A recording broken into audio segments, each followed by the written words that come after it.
बस मैं एक बार फेसबुक पे लाइव होती है सर, बस वो और कर दूं।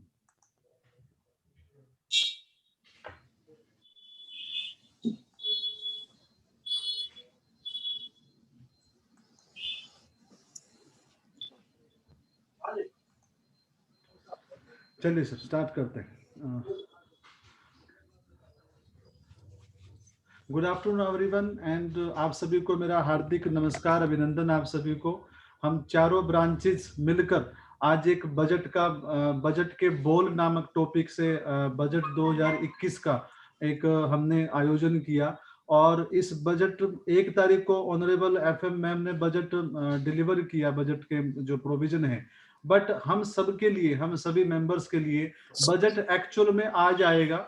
हम सबको आज समझ में आएगा कि बजट में क्या बारीकियां हैं इनडायरेक्ट टैक्स और डायरेक्ट टैक्स में। तो आज हमारे साथ दो ग्रेट पर्सनालिटी इस हमारे प्रोफेशन की, जो हमारे प्रोफेशन को गौरवान्वित करती हैं। सबसे पहले हमारे साथ जुड़े हैं ऑनरेबल CA और एडवोकेट बिमल जैन जी। सर आपका चारों ब्रांचेस जो हैं हार्दिक स्वागत करती है और अभिनंदन करती है सर कि आपने हमारे को समय दिया कीमती। Welcome sir, welcome. और मैं चाहूंगा इससे पहले कि मैं हमारी पानीपत ब्रांच के चेयरमैन सुरेश नंदवानी जी एक बार सभी का वेलकम करें, और स्पेशली हमारे जो आज के चीफ स्पीकर हैं ऑनरेबल विमल जैन सर का, उनका भी स्वागत करें। जी sir, over to you sir. धन्यवाद भूपिंदर जी।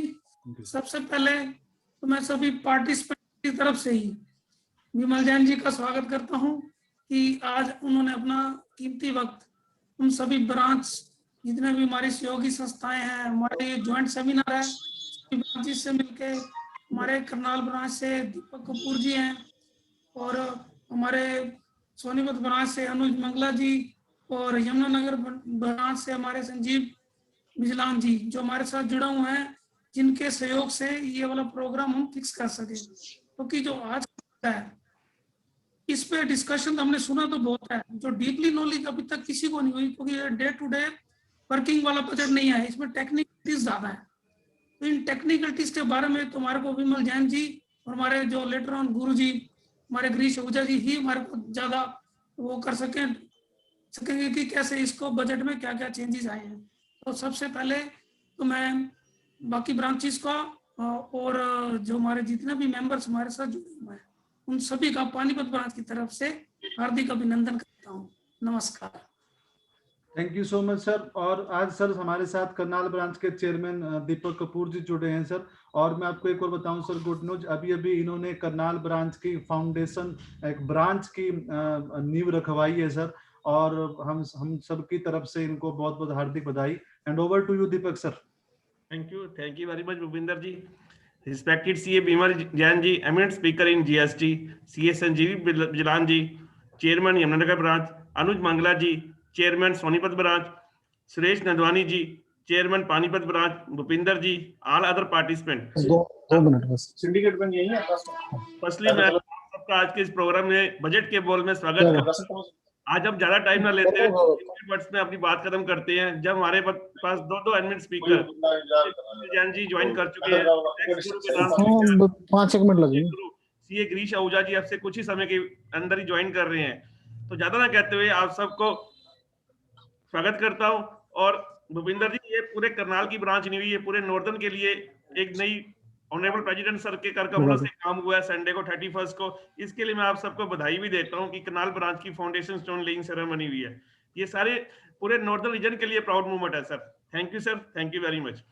Thank you so much Deepak sir, और आप इसी तरीके से प्रोग्रेस करते रहिए। और मैं नेक्स्ट बुलाना चाहूंगा हमारे यमुनानगर ब्रांच के चेयरमैन संजीव बिजलान जी को कि वो भी एक बार सर का स्वागत करो और सभी पार्टिसिपेंट का। जी sir. Thank you Bhupinder ji. Respected Shri Girish Ahuja ji अभी हमें ज्वाइन करेंगे बाद में, and respected Shri Bimal Jain ji and all the chairmen of the respective branches and my fellow members and all the participants in this webinar. Good evening and a very warm welcome to you all. Sir, it is a matter of privilege for us that today Shri Bimal Jain ji will enlighten us on the changes in indirect taxes due to budget. Sir, we are blessed and overwhelmed with your presence on this webinar, and I on behalf of Yamunanagar branch welcome you, sir. Welcome. And आज तो sir हम आज आपको सुनने आए हैं, आपके बोलने में समय ना बस खराब करते हुए हम आपको सुनना पसंद करेंगे। Thank you, welcome sir, welcome. Thank you so much Sanjeev sir. और मैं बुलाना चाहूंगा हमारे सोनीपत ब्रांच के चेयरमैन, हमारे बिल्कुल पड़ोसी चेयरमैन अनुज मंगला जी को, कि वो भी एक बार वेलकम करें। जी अनुज sir. Thank you, sir. On behalf of Sonipat branch, I Anuj Mangla, chairman of Sonipat branch, welcome हमारे विमल जैन जी। पहली बार सच बताऊं तो आज मैं पहली बार सर को मतलब सुनने का सौभाग्य मिल रहा है सर को, साथ ही साथ गिरीश आहूजा जी को भी सुनने का आज मौका मिलेगा। और मैं सारी ब्रांच के सभी मेंबर्स को धन्यवाद देना चाहूंगा कि आप लोग आए, हमें ज्वाइन किया। साथ ही साथ चारों ब्रांच के चेयरमैन जिन्होंने इतना बढ़िया प्रोग्राम और इतने बढ़िया स्पीकर के साथ इसे अरेंज किया, thank you so much. Thank you. Thank you Anuj भाई। और हम सभी सर एक एक लाइन में, इसलिए थोड़ा सा, वैसे तो कहने के लिए आपके लिए बहुत कुछ है, लेकिन हम इसलिए कर रहे हैं क्योंकि सर आपको सुनने के लिए हम लोगों ने काफी तपस्या करी है।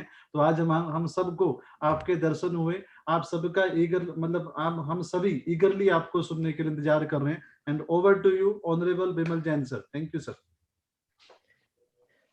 At the outset, let me thank Chairman Panipat branch, Bhupinder ji, for your invitation. आपने समय निकाल के पहले से बात की और आज के लिए टाइम ब्लॉक करवाया। Chairman Karnal branch, Chairman Sonipat branch and Chairman Yamunanagar branch, सारे मैनेजिंग कमेटी मेंबर्स जितने प्रोफेशनल कोलीग हैं, आप सभी का आभार। आप सबने इतने प्यार से इनवाइट किया है और आप इनडायरेक्ट टैक्स जीएसटी पे सुनना भी चाहते हैं। डेफिनेटली मैं कोशिश करूंगा आपको अच्छा लगे और मजा भी आए। मैं प्रेजेंटेशन इस तरह से नहीं करूंगा कि मैं बोलता जा रहा हूं और आप सुनते जा रहे हैं, नहीं, आपको मेरे साथ मिलके चलना है। मैं तो वॉक द टॉक वाला बंदा हूं, कुछ बोलूंगा, कुछ आपसे सुनना चाहूंगा और मिलके हम दोनों एक दूसरे को अपनी बात बताने की कोशिश करेंगे। टॉपिक यूनियन बजट का है तो डिस्कशन भी यूनियन बजट से रिलेटेड ही होगा। मैं इनडायरेक्ट टैक्स और जीएसटी के ऊपर आपको जो मेजर पॉइंट हैं, I am going to make presentation on custom duty and GST perspective. देखिए, फ्रॉम कस्टम ड्यूटी पर्सपेक्टिव आपने देखा होगा कि ऑनरेबल फाइनेंस मिनिस्टर ने, प्राइम मिनिस्टर का विजन है वोकल फॉर लोकल मैन्युफैक्चरिंग को बढ़ाया जाए, तो उन्हें कस्टम ड्यूटी के रेट रैशनलाइज किए, या तो उन्हें कम कर दिया या फिर जीरो कर दिया रॉ मटेरियल के ऊपर, which is going to be used for local manufacturing. तो कई इंडस्ट्री हैं, iron steel, chemical, automobile, gold and silver भी आपने देखा होगा rate is reduce from 12.5% to 7.5%। So custom duty में बेसिकली उन्हें फोकस किया है मेक इन इंडिया को कैसे प्रमोट किया जाए। पर चूंकि हमारे पास टाइम लिमिटेड होता है तो मैं जीएसटी पे सीधे आता हूं। जीएसटी में 16 चेंजेस प्रपोज्ड किए गए हैं। 15 चेंजेस आपके सीजीएसटी में हैं और एक चेंजेस आईजीएसटी में है। क्लॉज नंबर 99 से लेके क्लॉज नंबर 114 तक फाइनेंस बिल 2021 में जीएसटी रिलेटेड चेंजेस डाले गए हैं। आपने देखा होगा जब यूनियन बजट आता है तो हम इसे ये मान के चलते हैं अब जीएसटी रिलेटेड इसमें चेंज नहीं आने चाहिए, बट लास्ट 3-4 साल से जब से जीएसटी आया है हमने देखा है हर बार बजट में GST related changes finance bill में डाले जाते हैं जो सीजीएसटी या आईजीएसटी एक्ट को अमेंड करते हैं। इस साल भी 16 चेंजेस हैं, 16 चेंजेस। आउट ऑफ 16 चेंजेस में 6 या 7 चेंजेस जो बड़े बड़े चेंजेस हैं वो आपके साथ डिस्कस करूंगा और आपको बताने की कोशिश करूंगा कि इन चेंजेस की मीनिंग क्या है and how it is impacting overall. The very first and foremost change, example से स्टार्ट करता हूं जिससे आपको समझ में भी आए और आप मेरे क्वेश्चन का आंसर भी दे पाए। मान लीजिए एक कंपनी है और एक कंपनी को जीएसटी 1 करोड़ रुपए का जमा करना है कंपनी है और 1 करोड़ रुपए का जीएसटी जमा करना है। अब फिगर आप चाहे जो बनाना है बना लीजिए, वो 1 लाख भी हो सकता है, 10 करोड़ भी हो सकता है। तो कई बार department for protection of revenue वो प्रोविजनली अटैच करती है property and bank account of that company. Provisional attachment का प्रोविजन है। The department can provisionally attach property and bank account of taxable person for protection of government revenue. यहां तक तो बात समझ में आती है। कई बार हमने देखा है कि प्रोविजनल अटैचमेंट जो करती है वो अगेंस्ट नेचुरल जस्टिस होता है, इन वायोलेशन ऑफ नेचुरल जस्टिस होता है। आपने देखा होगा कि डिपार्टमेंट जब सर्च एंड सीजर करती है और प्रॉपर्टी और बैंक अकाउंट को जब अटैच करती है, they go beyond. Sometime we have seen it is going against natural justice also. Now my question to all of you, for tax revenue which is to be paid by the company, whether department can provisionally attach property or bank account of any person, and such any person could be director, company secretary, internal auditor, statutory auditor। हम लोग कई audit भी करते हैं as a statutory auditor, concurrent auditor, internal auditor, and some time I am working as a manager taxation. हम एक independent capacity में हैं। कंपनी ने 1 करोड़ रुपए जमा करने थे, बट मेरा क्वेश्चन आप सभी से है और आप चैट बॉक्स में आंसर भी दीजिएगा, whether department can provisionally attach property or bank account of any person. He is not registered, but he happened to be a director, company secretary, maybe GST consultant, maybe internal auditor, maybe concurrent auditor. क्या department provisionally attach कर सकता है? आपका take क्या है? अगर आपको लगता है कर सकता है तो आप यस लिखिए, और नहीं कर सकता तो नो लिखिए। तो चैट बॉक्स में आप आंसर डालिए, आपको क्या लगता है प्रोविजनली अटैच कर सकता है या नहीं कर सकता? और आज बिंदास आप खुल के आपने आज जीएसटी जो समझना है बड़े इजी लिसिड लैंग्वेज में समझना है। यस एंड नो जो आपके मन में आए वो डालिए। देखिए, रिचा हैं उनने कहा नहीं, पराग हैं उनने कहा यस, भूषण मना करते हैं, जसबीर दाइया जी हैं वो मना करते हैं। नो और यस के आंसर आ रहे हैं।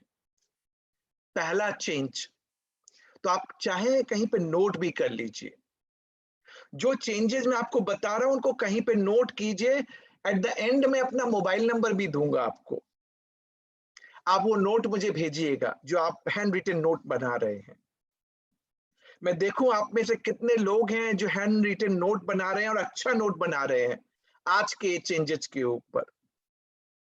Section 83 subsection 1 going to be substituted now, and as per substituted provision, department can provisionally attach property or bank account of taxable person which happen to be a company.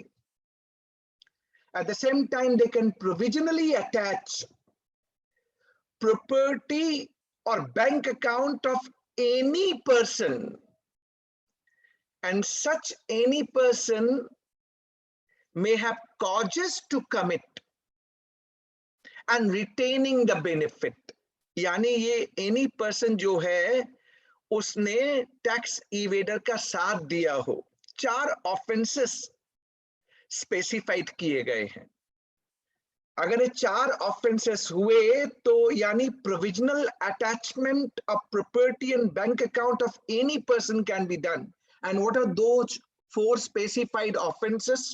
First, supply of goods or services without issuance of invoice. और false invoice और incorrect invoice यानी cash cell जहां invoice नहीं दिया जाता। Second, issuing invoice but without supply of goods or services यानी fake invoice जिस पे फेक क्रेडिट ली जा रही है। Third, input tax credit wrongly availed आपने गलत ले ली और utilised without actual receipt of goods or services। चौथा, input tax credit wrongly taken or distributed in violation of section 20 of CGST Act, input service distributor।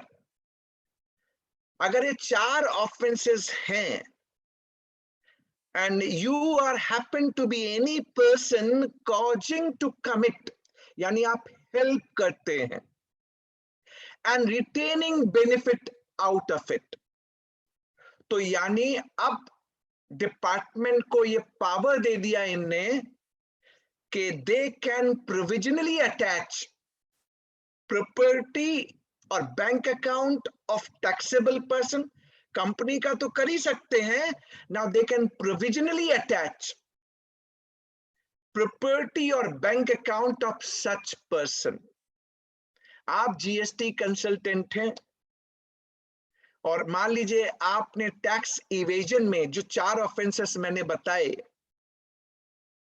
उसमें taxable person का साथ दिया, causes to commit,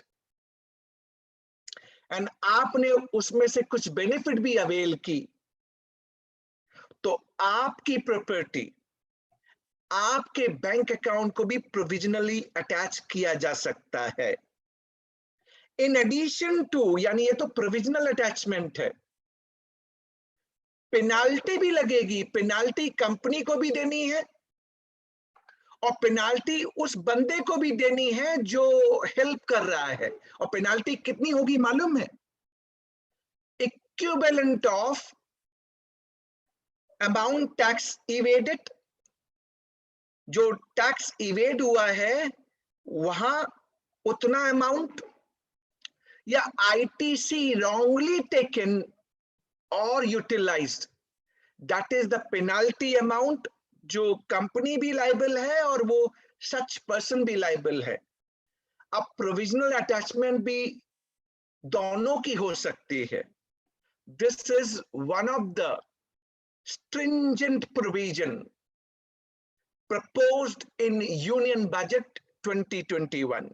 अब आप अपने आप को बचाएंगे कैसे? देखिए, वे फॉरवर्ड में आपको एक सजेशन देना चाहता हूं। डिपार्टमेंट के हाथ में इतने पावर दे दिए जा रहे हैं, अगर आप डायरेक्टर हैं, डायरेक्टर इंडिपेंडेंट है बट उसकी भी प्रॉपर्टी, उसका भी बैंक अकाउंट अटैच, आप जीएसटी कंसल्टेंसी देते हैं।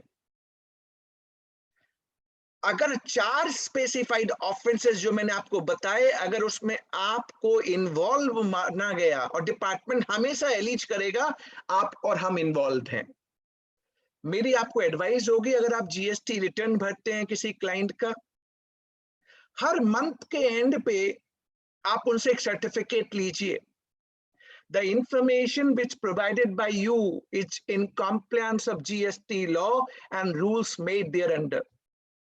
थोड़ा ड्यू डिलिजेंस कीजिए, कंसल्टेंट है तो ये पता कीजिए कंपनी या जिस रजिस्टर्ड पर्सन के लिए आप काम कर रहे हैं वो काम जेन्युइन करते हैं या नहीं करते।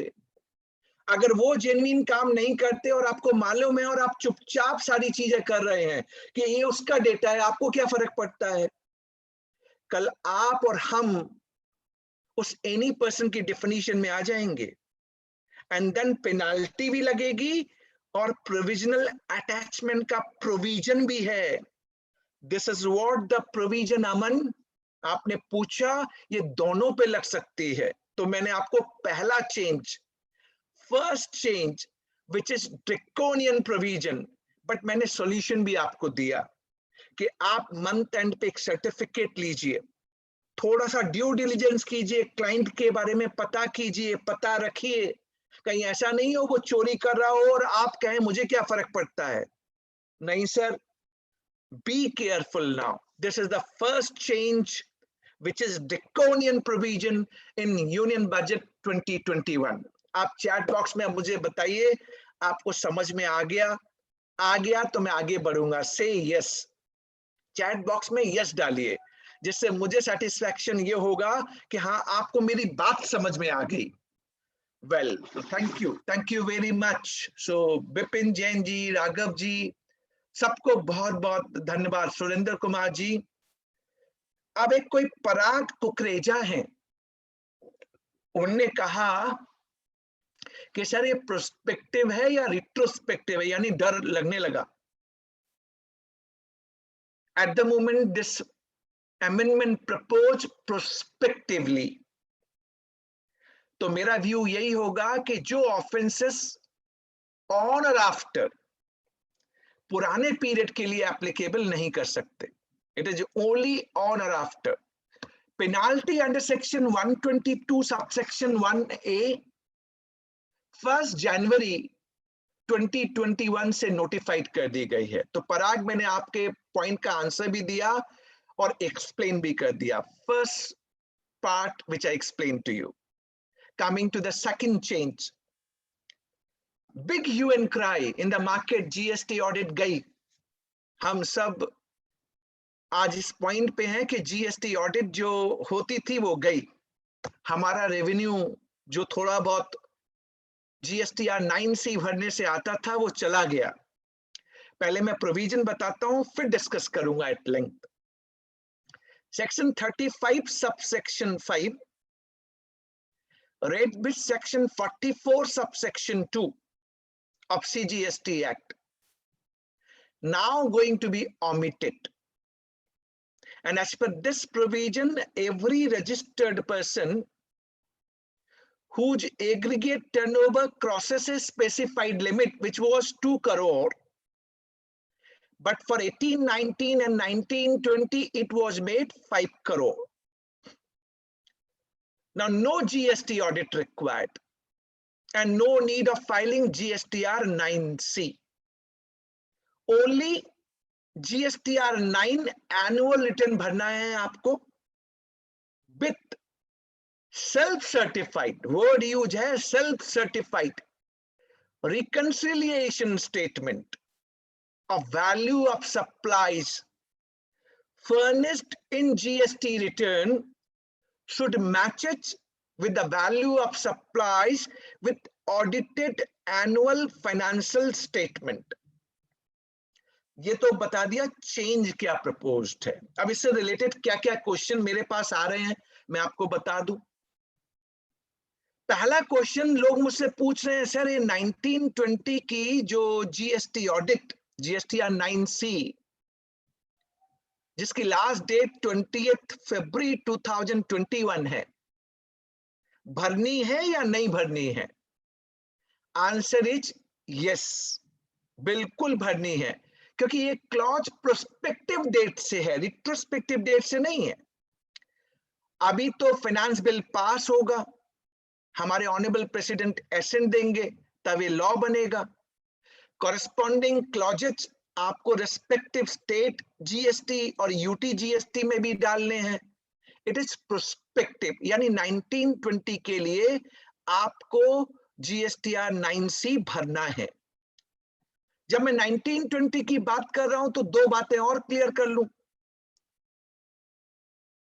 जिसकी एग्रीगेट टर्नओवर 2 करोड़ से नीचे है, जीएसटीआर 9 ऑप्शनल है। 2 करोड़ से 5 करोड़ के बीच है, जीएसटीआर 9 जो एनुअल रिटर्न है भरना कंपलसरी है, बट 9C नहीं चाहिए। 9 और 9C तब चाहिए जब 5 करोड़ रुपए से ज्यादा है 1920 में। एक पार्ट ये हुआ। अब दूसरे पार्ट पे आता हूं। हमारे कई प्रोफेशनल ब्रदर्स हैं, उन्होंने कहा सर जीएसटी ऑडिट जाने से हमें नुकसान हुआ, हमारी रेवेन्यू का नुकसान हुआ। मेरा से ये है कि this is not only loss of revenue for professional like practicing chartered accountant or cost accountant जो 9C audit करते थे, it is going to be loss for the government as well.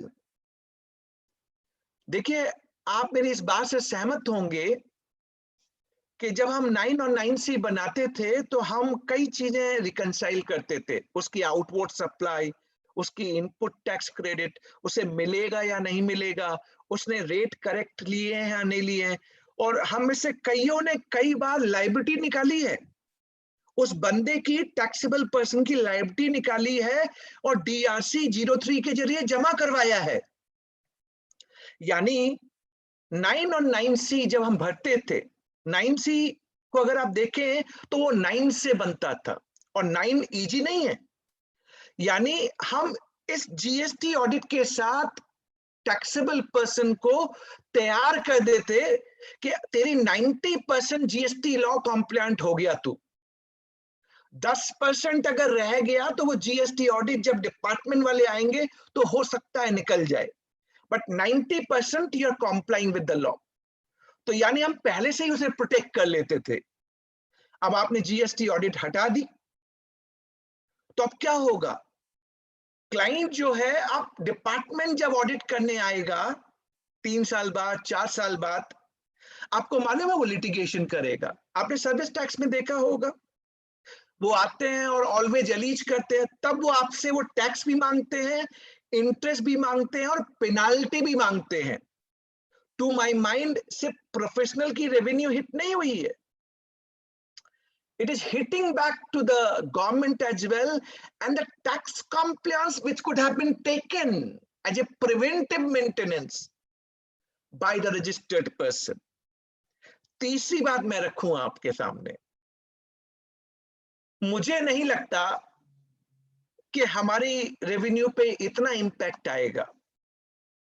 Law is saying GSTR 9 तो भरना है, annual return तो भरना है, with self certified reconciliation statement. यानी जिस रजिस्टर्ड पर्सन जो अपना GSTR 9 भर रहा है, वो एक सेल्फ सर्टिफाइड रिकंसिलिएशन स्टेटमेंट बनाएगा। Value of supplies declared in GST return and should matches with the audited annual financial statement. आप बताइए क्या पॉसिबल है GST में कि ये टैक्स पेयर्स को इतना आइडिया हो कि मेरी वैल्यू ऑफ सप्लाईज प्रॉपर है या नहीं है? आई एम डैम श्योर उनको हमारे प्रोफेशनल सर्विसेज की जरूरत पड़ेगी। अगर उनने नहीं ली तो कल वो बिगर रिस्क जो डिपार्टमेंट वाले ऑडिट करने आते हैं ना, वो प्रॉब्लम क्रिएट करेंगे, और तब वो इंटरेस्ट भी मांगेंगे और पूरी पेनाल्टी भी मांगेंगे। और इंटरेस्ट कब तक? वो तो आते ही 3 साल बाद है, 2 साल बाद है। हम तो पहले से उन्हें तैयार कर देते हैं, पहले से प्रोटेक्ट कर देते हैं। To my mind GST audit omission which is being provided with the self certification, मुझे लगता है अभी भी हमारा रोल इंपॉर्टेंटली रहेगा। क्लाइंट को ये समझना पड़ेगा कि ये जो GSTR 9 है कैसे भरना है, उसमें कौन कौन से कॉलम है, कितनी प्रॉब्लम आती है। Is it easy for the client to fill up without support? और सेल्फ सर्टिफिकेशन तो बहुत मुश्किल है जब तक आप और हम सपोर्ट नहीं करेंगे। आप मुझे बताइए, मैंने इतनी बात की, मुझे तो अभी भी लगता है कि हमारा इंपॉर्टेंस है। GST ऑडिट जाने से मुझे ये लगता है कि डिपार्टमेंट जो एक्स्ट्रा रेवेन्यू कलेक्शन करता था, पहला वो डाइल्यूट होगा। आप ई-इनवॉइसिंग लेके आ जाइए, आप क्रेडिट के लिए 2A 2B की बात करते रहिए, फिर भी हमने देखा है कितने नॉन कॉम्प्लायंसेस होते हैं। To my mind this GST audit omission, and last में आपसे यही कहूंगा कि डिपार्टमेंट अपने विजन में क्लियर नहीं है। आपने ही GST ऑडिट का प्रोविजन GST लॉ में डाला, आपने ही GSTR 9 और 9C का फॉर्म इजाद किया, और जिसमें कहां से डेटा आएगा कहां से नहीं आएगा आप ही ने इसे कॉम्प्लिकेट किया, और आप ही अब इसे विड्रॉ कर रहे हो। It is giving a sign government themselves are not ready in their mindset what they are expecting from the taxpayer and tax consultant. But nevertheless, this was my summary on GST audit. Tell me in a chat box, मैंने इतनी बात आपके सामने रखी. Hope you understood it. Say yes in a chat box. Yes बोलिए, मुझे लगेगा कि आप मेरी बात समझ गए.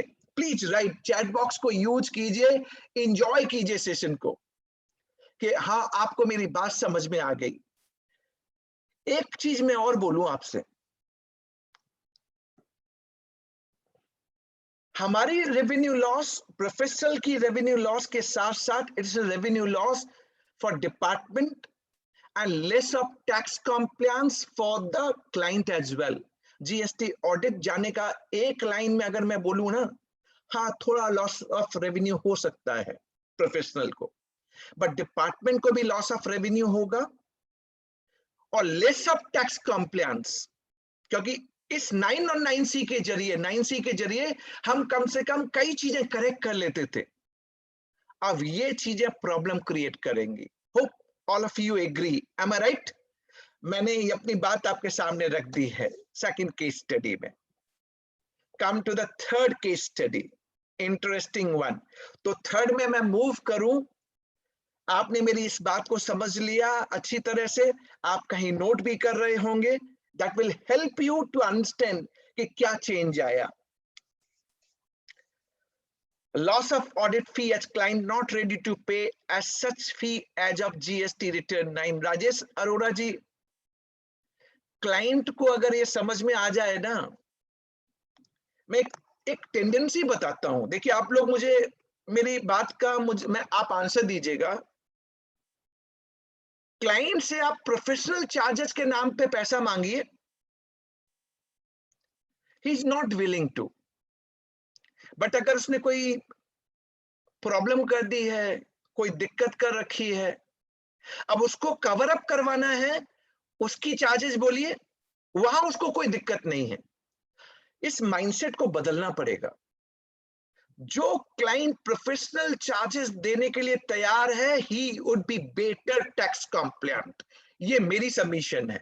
आप मुझे बताइए मैं अपनी ऑब्जर्वेशन में करेक्ट हूं या नहीं. जो क्लाइंट प्रोफेशनल फीस देने को तैयार है, he is a better tax compliant, because then preventively हम उसे प्रोटेक्ट करते हैं.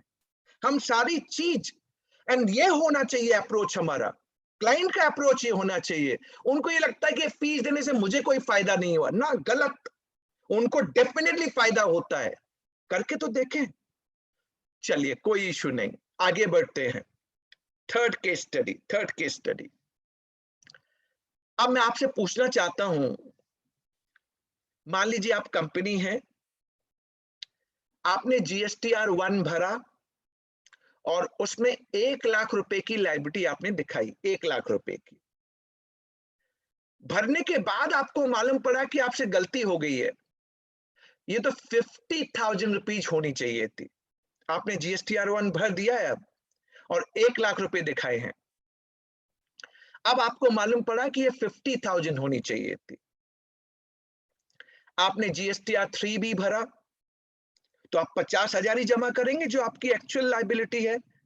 आपने 50,000 जमा करा दिया. अब now there is difference. 1 lakh shown in GSTR 1 wrongly and 50,000 you paid through GSTR 3B. Mismatch हो गया. मैं आपसे पूछना चाहता हूं, CA Rajneesh Garg ji, we understand better in Hindi. Rajneesh जी, बहुत हिंदी यूज कर रहा हूं आज मैं. अगर आप मेरा वीडियो देखें तो वीडियो में मैं इंग्लिश में ही अपलोड करता हूं और कई बार कंप्लेन होती है, पर मैं क्या करूं, मुझे ध्यान रखना पड़ता है. आज तो मैं पूरा मैक्सिमम इंग्लिश वर्ड को तोड़ के हिंदी में बोलने की पूरी कोशिश कर रहा हूं. होप आप सबको समझ में आ रहा होगा. Please I am sure that मैं पूरी कोशिश कर रहा हूं कि मैं जितना डिलीवर करके जाऊं आपको मैक्सिमम डाइजेस्ट हो. तो अब रजनीश गर्ग जी, आपसे भी क्वेश्चन है और आप सभी से क्वेश्चन है. 1 लाख, ओके ठीक है, राजेश अरोड़ा जी बोलते हैं, बिल्कुल sir, you are using Hindi and we understand very well sir. Hindi मातृभाषा है। I love my Hindi, I love my Bharat, ऐसा ही होना चाहिए। अब पॉइंट पे आ जाते हैं, पॉइंट पे आ जाते हैं। उस मंथ में मेरे से गलती हो गई, अब उसमें मिसमैच रह गया, उस मंथ में, उस पर्टिकुलर मंथ में मिसमैच रह गया। आपको कोई प्रॉब्लम नजर आती है? कुछ प्रॉब्लम हो सकती है जीएसटी में? अगर हो सकती है तो यस लिखिए, और नहीं हो सकती है तो नो लिखिए। तो आपको मैंने क्वेश्चन थ्रो कर दिया कि मिसमैच है, आपको क्या लगता है प्रॉब्लम आ सकती है या नहीं आ सकती?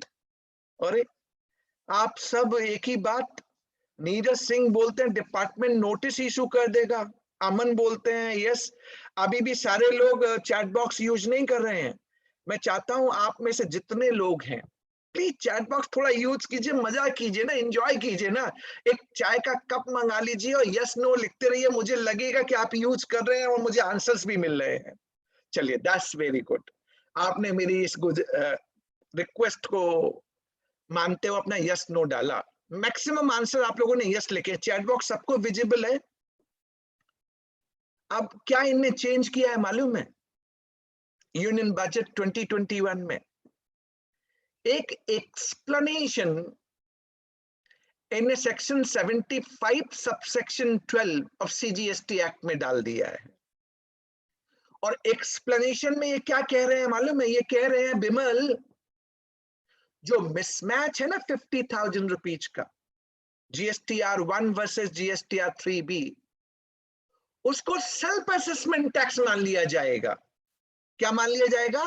Self assessment tax. और वो आपसे रिकवर भी किया जाएगा by recovery proceedings without issuance of show cause notice under section 73 and 74। यानी उसको सेल्फ असेसमेंट टैक्स मान लेंगे ये लोग, और recovery proceedings initiated without issuance of show cause notice. बात यहीं पे खत्म नहीं हो रही है सर। एक रूल 21 जो अभी रिसेंटली अमेंड हुआ ऑन 22 दिसंबर 2020 को, वेरी रिसेंटली, उसमें एक क्लॉज डाला गया है कि अगर आपकी वैल्यू ऑफ सप्लाईज, यस शैली अग्रवाल हैं कोई, उनने पहले से ही मेरे बोलने से पहले ही चैट बॉक्स पे डाल दिया, अगर आपकी वैल्यू ऑफ सप्लाईज जीएसटीआर 1 और 3B मैच नहीं करेगा किसी टैक्स पीरियड के लिए, एनी टैक्स पीरियड और more, department can move for cancellation of GST number. Sir, इतने स्ट्रिंजेंट प्रोविजन। अब मैं आंसर देता हूं एज ए टैक्स पेयर। मेरी एक गुजारिश सुनिए। मेरी गुजारिश गवर्नमेंट से क्या होगी? मैं कहूंगा sir, to error is human. मेरे से गलती हो गई जीएसटीआर 1 भरने में। मैंने 50,000 रुपए को 1 लाख रुपए कर दिया। सर आप सोचने की कोशिश करो, दिन में तो जीएसटी कॉमन पोर्टल चलता नहीं है, शाम को चलना स्टार्ट होता है। मैंने तो सिर्फ 50,000 को 1 लाख रुपए बनाया था।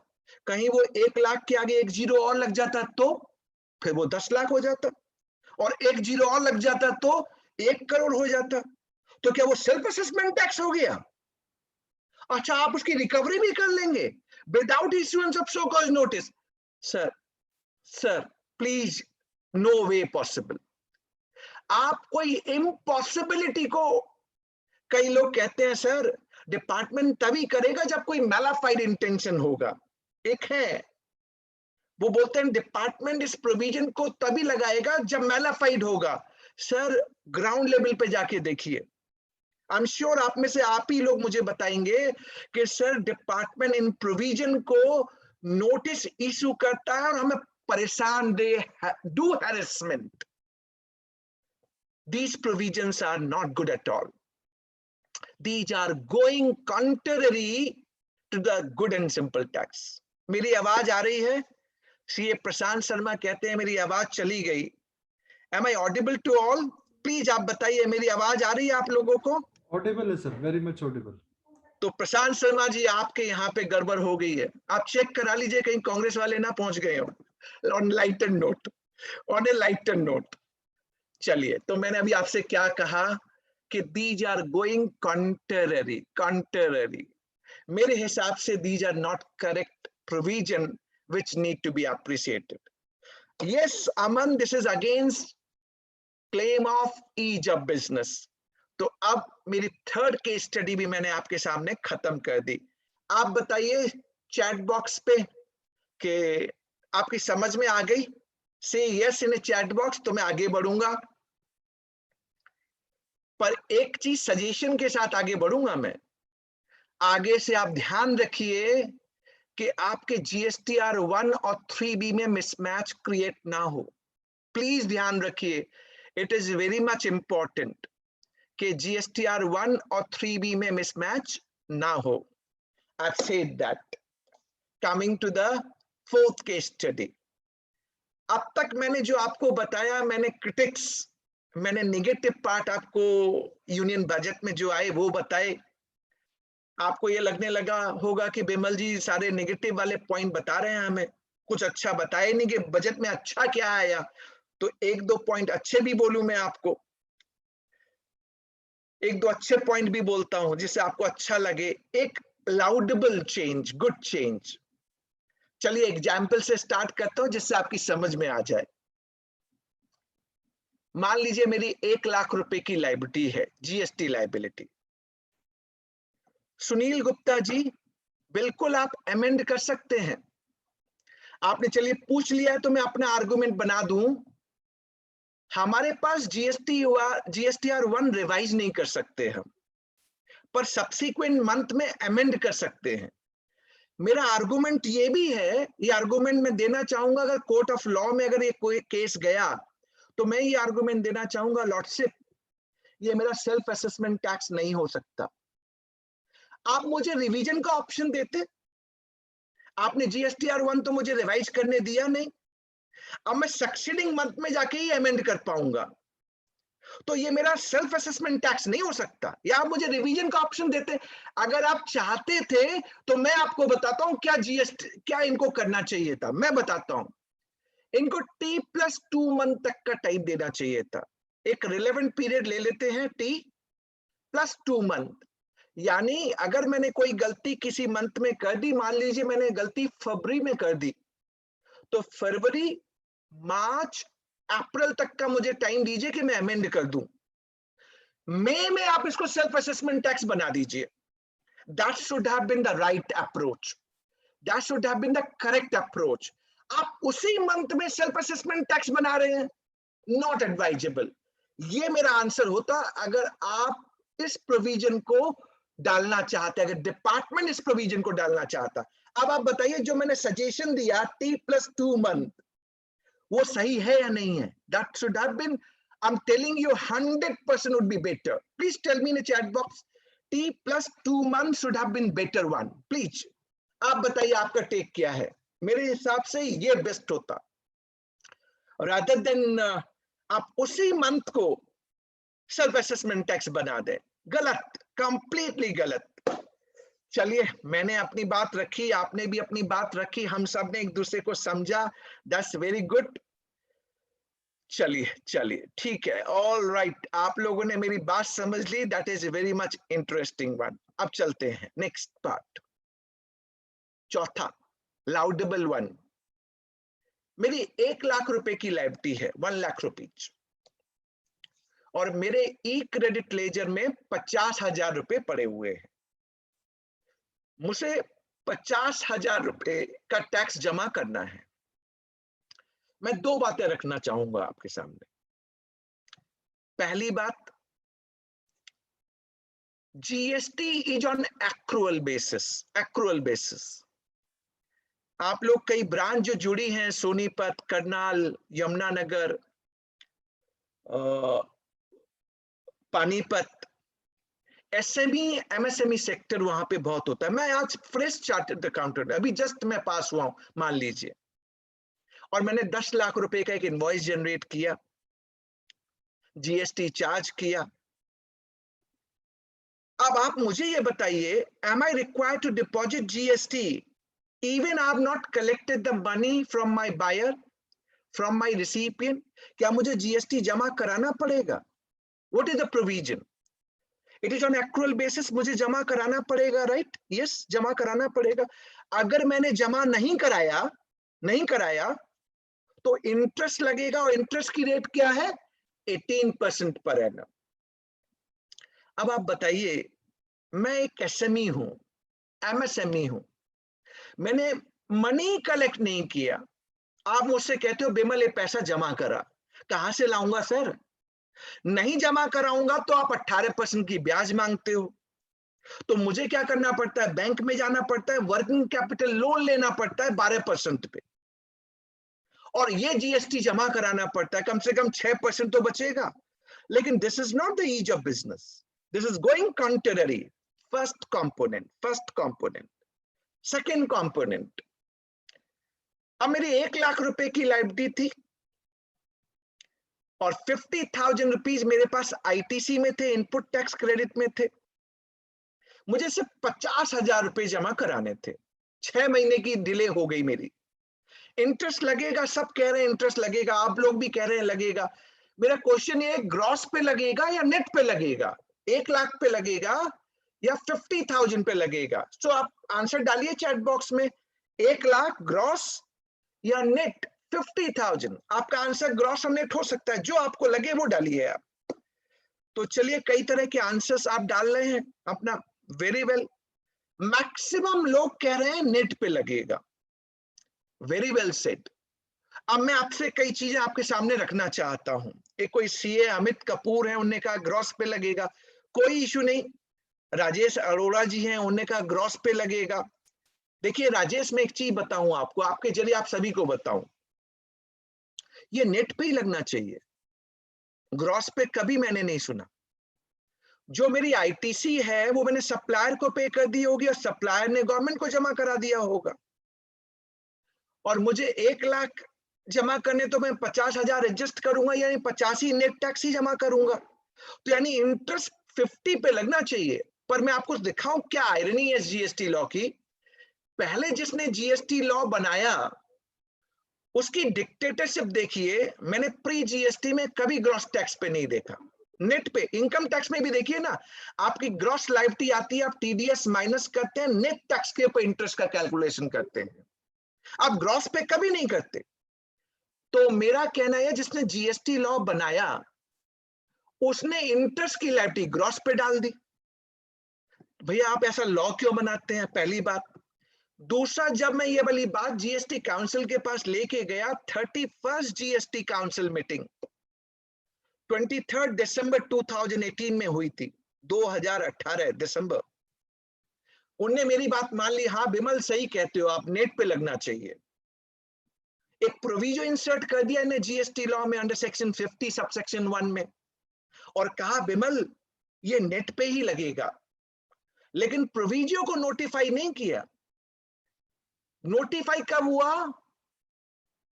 1 सितंबर 2020 से प्रोस्पेक्टिव।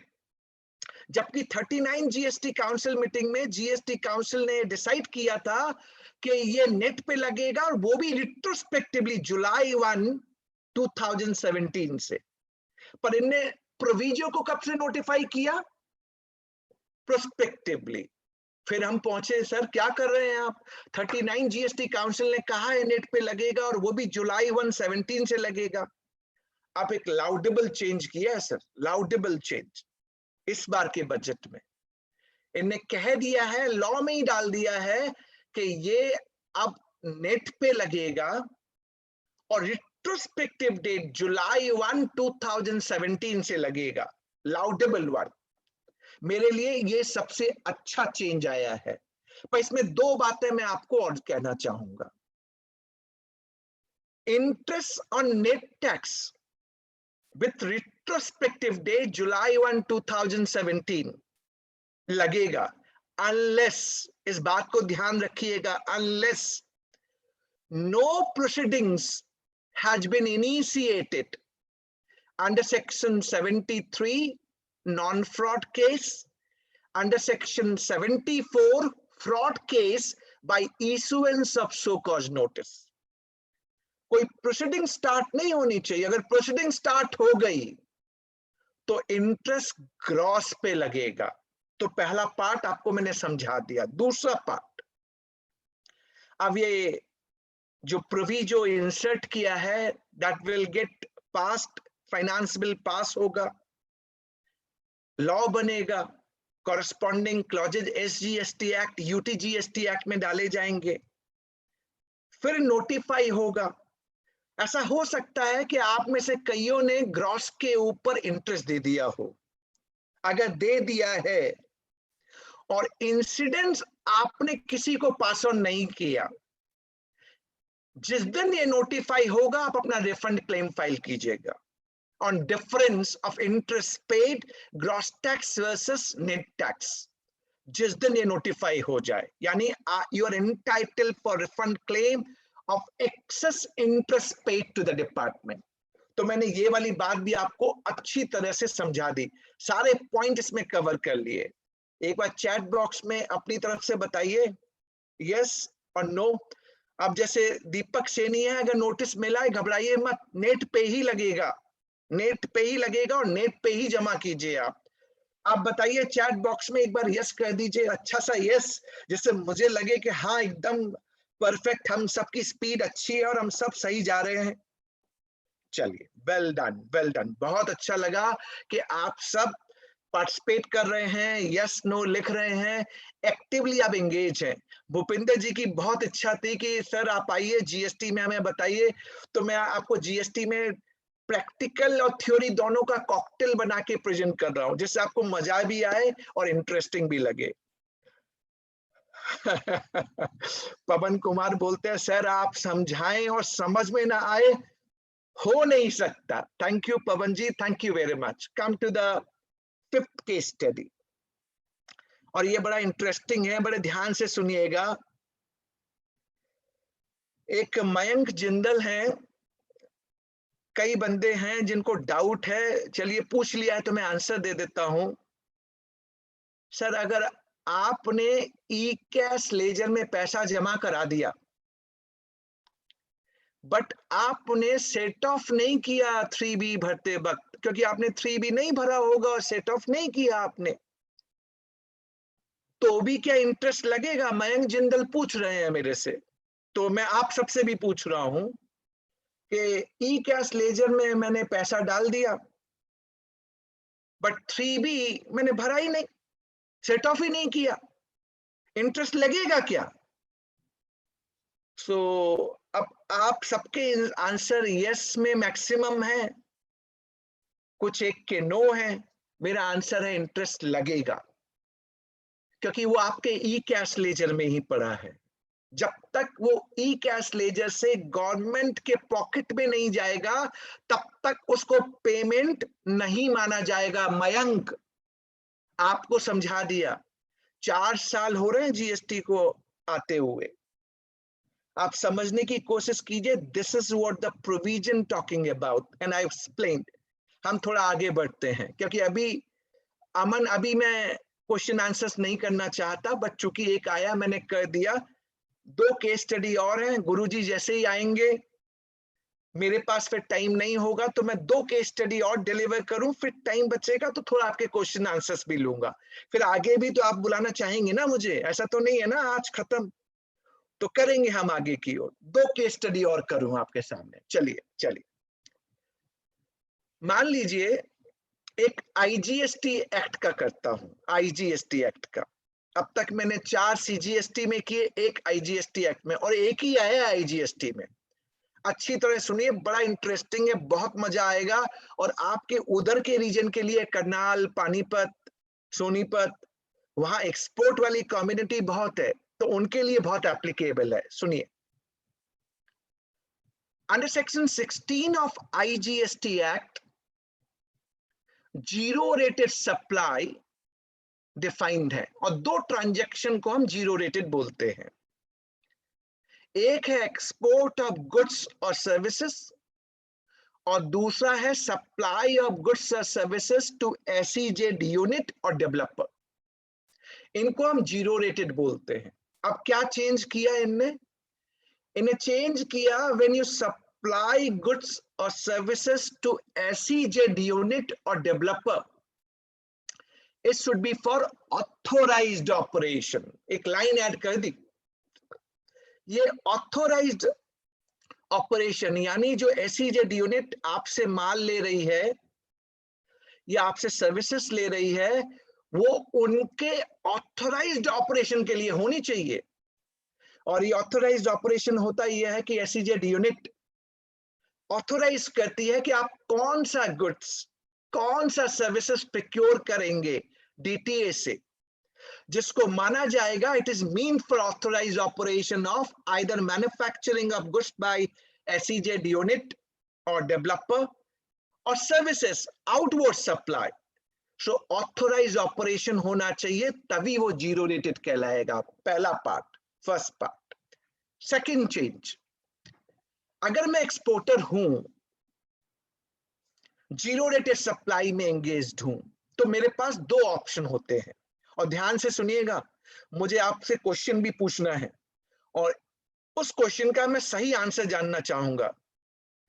तो गुरुजी ने ज्वाइन भी कर लिया है, भूपेंद्र जी ने डाल दिया। भूपेंद्र जी, मुझे 5-10 मिनट का टाइम मिलेगा, नहीं मिलेगा आप बता दीजिए। नहीं सर, 5 मिनट सर कंक्लूड कर लीजिए, 5 मिनट। अच्छा, 5 मिनट में आप देख लीजिए 5 मिनट के अंदर मुझे, तो फिर मैं इसी केस स्टडी को क्लोज करूंगा फिर मैं। ठीक है सर, ठीक। लिसन केयरफुली सुनिए आप, अगर मैं एक्सपोर्टर हूं या जीरो रेटेड में एंगेज हूं, तो मेरे पास दो ऑप्शन है। एक ऑप्शन है कि मैं payment of IGST route follow करूं, और एक दूसरा ऑप्शन है मैं पेमेंट ऑफ IGST नहीं करूंगा, रिफंड ऑफ ITC लूंगा, but on execution of LUT and bond. Right, example लेते हैं जिससे आपकी समझ में आ जाए। मान लीजिए मैं एक्सपोर्टर हूं, 50 रुपए की मेरी इनवर्ड सप्लाई है, 50 रुपीज की 50, और उस पे 18% का GST रेट लगा, यानी 9 रुपए की क्रेडिट मेरे पास है। 9 रुपए की क्रेडिट को हम डिवाइड कर लेते हैं, 6 रुपए इनपुट में, 1 रुपए इनपुट सर्विस में और 2 रुपए कैपिटल गुड्स में। 9 रुपए की क्रेडिट। अगर मैं IGST रूट फॉलो करता हूं, पेमेंट ऑफ IGST 18% मान लीजिए 100 रुपए पे लग गया, मेरा 100 रुपए की आउटवर्ड सप्लाई है, 18 रुपए का IGST आ गया, जिसको पे करने के लिए 9 रुपए की क्रेडिट में यूज करूंगा, 9 रुपए कैश से जमा कराऊंगा और 18 रुपए मुझे कैश में वापस मिलेंगे। इसको हम IGST रूट बोलते हैं। और रिफंड ऑफ ITC रूट क्या है? IGST नहीं लगेगा, आपको बॉन्ड या LUT एग्जीक्यूट करना पड़ेगा और आपको रिफंड मिलेगा ITC का। तो मैं आपसे एक क्वेश्चन पूछूं, कितना रिफंड मिलेगा? 6 रुपए, 7 रुपए या 9 रुपए? मैंने बाइफिकेट कर दिया था, 6 रुपए इनपुट पे, 1 रुपए इनपुट सर्विस पे और 2 रुपए कैपिटल गुड्स पे, 9 रुपए। तो टोटल 9 रुपए की ITC है मेरे पास। मुझे रिफंड कितना मिलेगा? चैट बॉक्स में डालिए आप लोग, जो आपको समझ में आता हो वो डालिए, जो आपके माइंड में है। देखिए टाइम कम है, इसलिए मैं क्विकली आंसर दे दूं, 7 रुपए का रिफंड मिलेगा इनपुट एंड इनपुट सर्विसेज के ऊपर। Input and input services, capital goods पे नहीं मिलेगा।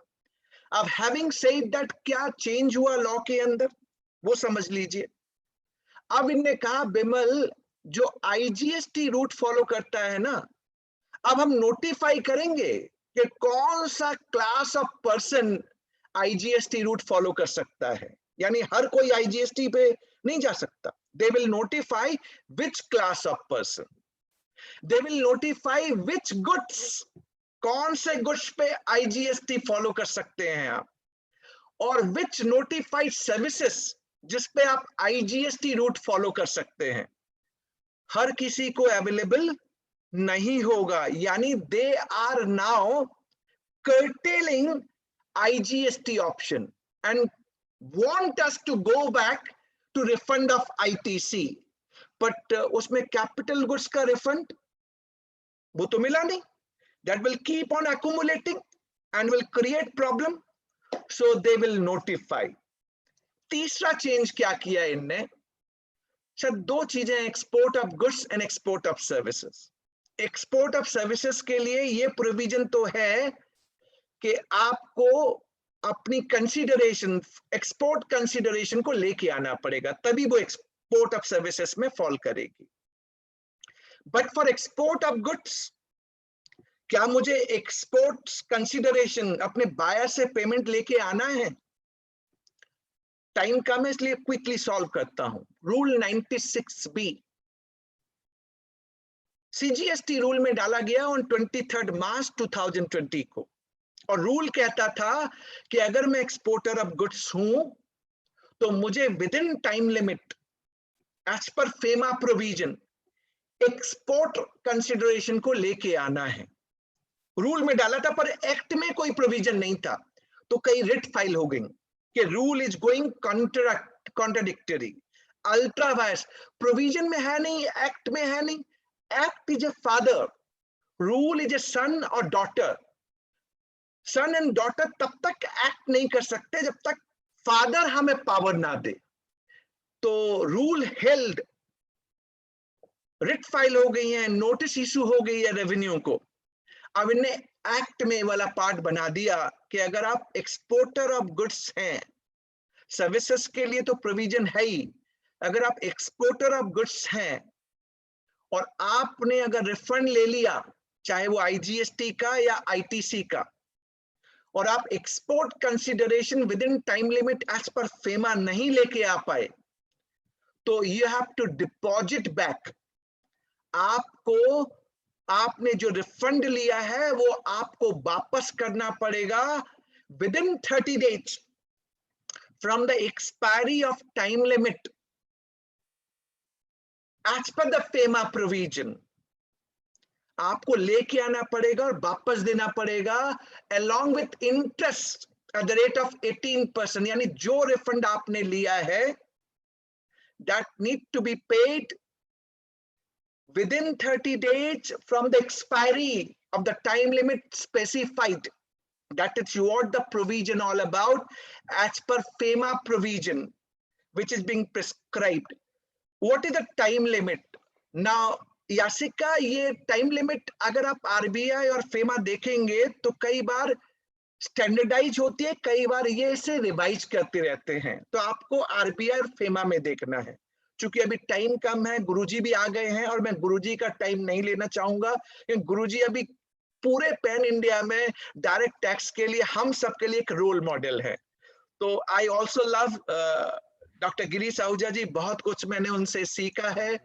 उनका टाइम आज नहीं, फिर कभी जब हम GST करेंगे और एक्सटेंसिवली करेंगे। तो मैं चारों ब्रांच जिनने आज ये प्रोग्राम ऑर्गेनाइज किया, सारी ऑडियंस, सारे पार्टिसिपेशन जो आज मेरे साथ जुड़े रहे और उनने अपने आंसर्स मेरे साथ किए, आई एम श्योर आपको मजा बहुत आया होगा। हमने यूनियन बजट 2021 को एक कॉकटेल एंड मॉकटेल मोड में एंजॉय किया है। विमल जी, मेरी लड़ाई कराएंगे कभी ना कभी। हर बार ये मुझे बीच आपको रुकवाना पड़ता है, हर जगह ये लड़ाई हो जाएगी किसी दिन। मैंने भूपिंदर को कहा था मेरे पास टाइम नहीं है कि मेरा अगला प्रोग्राम है। नहीं नहीं नहीं सर, कुछ नहीं होगा। अरे भैया, ये काम नहीं अच्छा होता। स्पीकर फील बैड करता है, मैं भी हूँ, और मुझे रुकवाया जाए और मैं कहूंगा यार मुझे क्यों बुलाया? मत बुलाओ ना, मुझे बुलाओ तो पूरा टाइम दो। सर ठीक नहीं होता सर। आप मुझे क्या, मैंने आपको बोला था मत रखो मेरा प्रोग्राम, मेरे पास ऑलरेडी टाइम है। अब मुझे अगला 6 बजे देना है, उसके बाद मुझे 8 साढ़े 7 बजे देना है। तो इसलिए मैं आपसे रिक्वेस्ट करता हूँ, मैं इनसे माफी मांग देता हूँ, लेकिन आपको ये लड़ाई मत करवाओ यार, ये स्पीकर में अच्छा नहीं होता, फीलिंग बैड होती है। सर आपके लिए वो चीज नहीं है, कुछ भी करने को तैयार है ना। वो क्या करे बेचारा, वो मजबूरी है, करना ही पड़ेगा उसको, लेकिन अच्छा नहीं है ना। अगला फ्लो हम रुकवा देते हैं। सर एक लाइन लूंगा भूपेंद्र जी, आप गुरुजी की सारी बातें सिर मत थे, आप ये बोलोगे सर ठीक है, अब आगे से ख्याल रखूंगा। आज तो सुन ले गुरुजी। दोस्तों आप लोगों को बहुत अच्छा लगा होगा, and thanks for listening today. Thank you very much from core of my heart. जो मैंने बेस्ट आपको कॉकटेल दे सकता था, प्रैक्टिकल वर्सेस थ्योरी, वो मैंने आपको डिलीवर कर दी। Thank you very much and look forward to see you in future. Thank you Guruji. मैं थोड़ी देर बाद आपका बस इनॉग्रल सुन के लॉग आउट करूंगा with due permission from you. Thank you, Bimal sir. And now, without wasting much time, over to you, our Guruji, respected Guruji, Ahuja sir. Thank you very much, Bhupendra ji. Vimal Jain ji तो मेरे बहुत dear हैं, लेकिन कई बार ऐसा हो चुका है। पिछले साल भी हुआ, इस साल भी हुआ, और अभी थोड़े दिन 2 दिन पहले भी हुआ। मुझे बड़ा अच्छा नहीं लगता है कि यार मैं अपना हक जमा लूं। मैं सीनियर हूं तो इसका मतलब मैं छोटे को इसके लिए दबा दूं। ये तो कह रहे हैं कि सन जो है वो ऑर्डर बगैर बाप के कर नहीं सकता, जीएसटी में बोला। आज तक सन सुनते कहाँ है? अरे कौन सा सन सुनता है यार, बता दो यार। मैं सुनता हूं सर, मैं सुनता हूं। ठीक है, मैं बता रहा था बच्चे के, वो बच्चा नहीं बोल सकता बाप के सामने। आजकल बच्चे ही बाप के पास बोलते हैं और कहते हैं आपको आता क्या है, तुम्हें पता ही कुछ नहीं है, छोड़ो ना। चलो आगे बढ़ते हैं। लीजिए मैं स्टार्ट करता हूं। देखिए, पहले सेक्शन 2 क्लॉज 11 आया, उसके साथ 32(1) आया, एक्सप्लेनेशन आया, सेक्शन 50 आया और सेक्शन 55 आया। क्या है अभी तक आपको मालूम है? गुडविल ऑफ बिजनेस और प्रोफेशन, ये स्विम सिक्योरिटीज सुप्रीम कोर्ट की जजमेंट आई थी, कई साल हो गए। और आपको जब डेप्रिसिएशन, जब एसेट खरीदते थे, गुडविल होती थी, तो उसके ऊपर डेप्रिसिएशन मिलता था। यूज्ड टू गेट डेप्रिसिएशन, क्योंकि आजकल मर्जर्स हैं, एक्विजिशंस हैं, टेक ओवर है, सम सेल। एसेट की उतनी वैल्यू नहीं होती जितने आपको गुडविल देना पड़ता है एक्स्ट्रा उसके लिए। और जो वो गुडविल दिया तो वो कॉस्ट है, and that cost should be allowed to as deduction in the form of depreciation. Swim Securities Limited Supreme Court held, yes, it is a depreciable asset and we will give you this depreciation. लीजिए, overrule कर दिया कई सालों बाद. What have they done? Block of asset की definition section 211 में है, वहां पर हटा दिया. सेक्शन 32(1) में लिखा है कि डेप्रिसिएशन किन में मिलेगी, वहां से हटा दिया. सेक्शन 55 में लिखा है कॉस्ट क्या होगी, वहां भी अमेंड कर दिया. आइए वो बताता हूं क्या है. सेक्शन 211 लिखा है block of asset is the group of asset forming part of class of asset comprising of tangible asset being building machinery furniture and plant, and intangible asset being, क्या इंटेंजिबल एसेट है, technical how, patents, copyrights, trademark, licence, franchise और business of commercial right of similar nature in respect of which same rate of depreciation is allowed. ये लिखा हुआ है, लेकिन वहां पता क्या कर दिया, जहां लिखा था और एनी बिजनेस और commercial right of similar nature, वहां लिख दिया not being a goodwill of a business और profession. So block of asset से गुडविल ऑफ बिजनेस और प्रोफेशन को उन्होंने वहां से हटा दिया. सिमिलरली 32(1) में लिखा था किस किस एसेट पे डेप्रिसिएशन मिलती है. वो कहते थे टेंजिबल एसेट में मिलती है, 4 है, और इंटेंजिबल एसेट में एक ही ब्लॉक बनाया 25% का, वो मिलती है कौन सी, know how, patent, copyright, licence, franchise, trademark और एनी अदर बिजनेस राइट और commercial right of similar nature. वहां भी लिख दिया not being goodwill of business और प्रोफेशन, हटा दिया वहां से.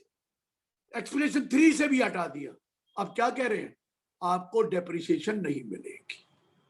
अब सुनिए, गुडविल आपने पहली बार परचेज करी, नहीं गुडविल आपने 2 करोड़ रुपए खर्च दिए, 4 करोड़ खर्च दिए, वो फिक्टिशियस एसेट बैलेंस शीट में रहेगी.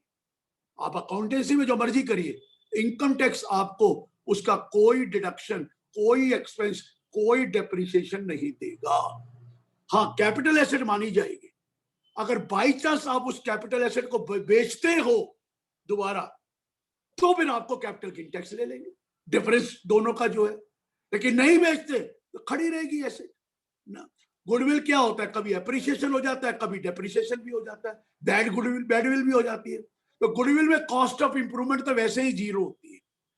इसलिए ये नया रगड़ा पड़ गया कि अब आप गुडविल पे, और जो पुरानी गुडविल चली आ रही है जो डेप्रिशिएबल है, उसकी रिटर्न डाउन वैल्यू निकालनी पड़ेगी और वो आपकी परचेज प्राइस मान ली जाएगी फॉर सेल इन फ्यूचर. तो रिटर्न डाउन वैल्यू निकालेंगे, कॉस्ट माइनस डेप्रिसिएशन अलाउड टिलिटी. तो मर गया ना, इतने बड़े टेक ओवर में इतनी तरह पैसा गुडविल का जाता है, कॉर्पोरेट हाउसेज देते हैं. अब उनको वो खर्चा मिलेगा ही नहीं। चलो डेप्रिसिएशन के फॉर्म में खर्चा तो मिल जाता था, अब नहीं मिलेगा। ये क्लियर हो गया। अब एक और रगड़ा डाल दिया।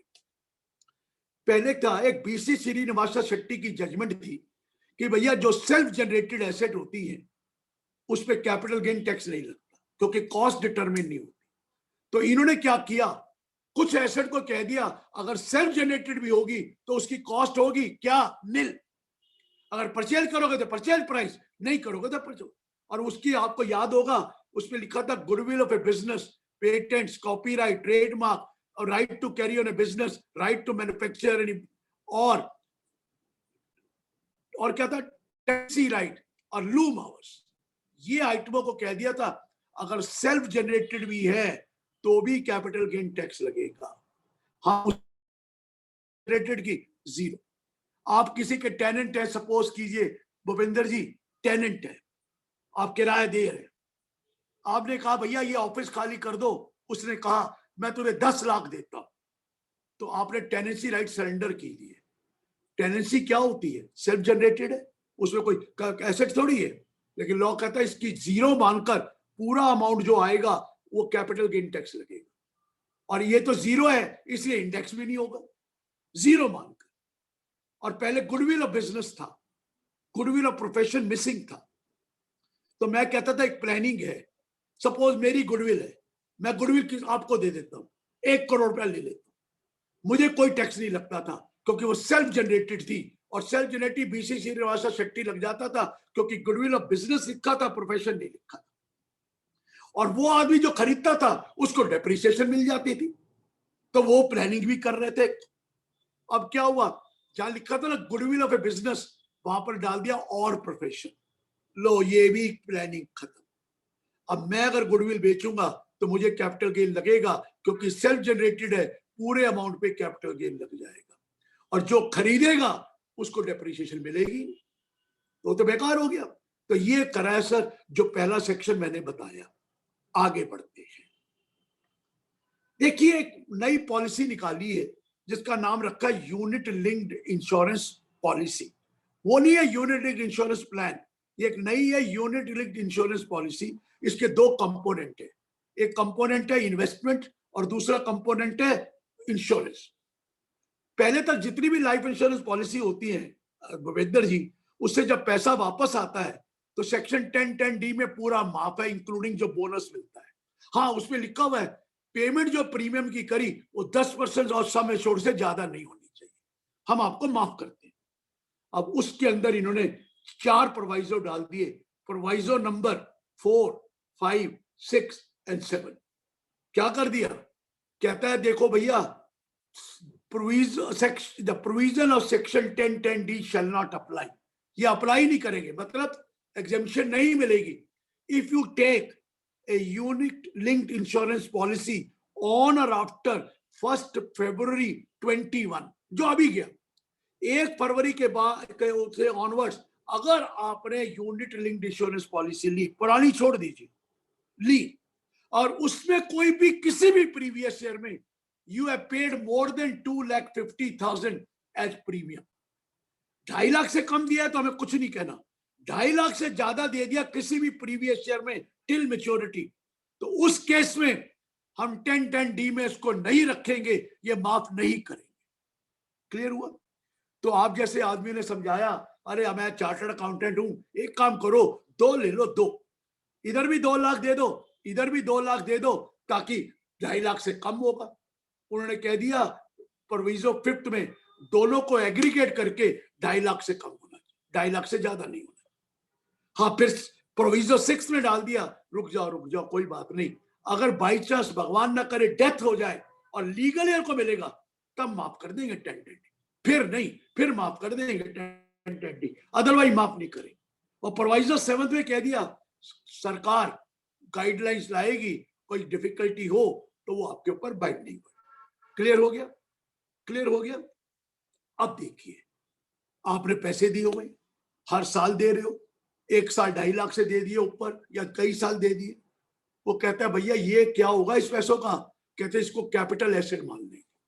और सेक्शन 214 में कैपिटल की एसेट में डेफिनेशन डाल दी कि ये वाली जो जिसपे 1010D नहीं लगता वो यहाँ पर कैपिटल एसेट मान दी जाएगी। कभी इंश्योरेंस कैपिटल एसेट नहीं होता था, कभी एफडीआर कैपिटल एसेट नहीं होती है, कभी रुपए कैपिटल एसेट नहीं होती है, वो तो होते ही नहीं थे, लेकिन इसको मान लिया कि ये कैपिटल एसेट हो।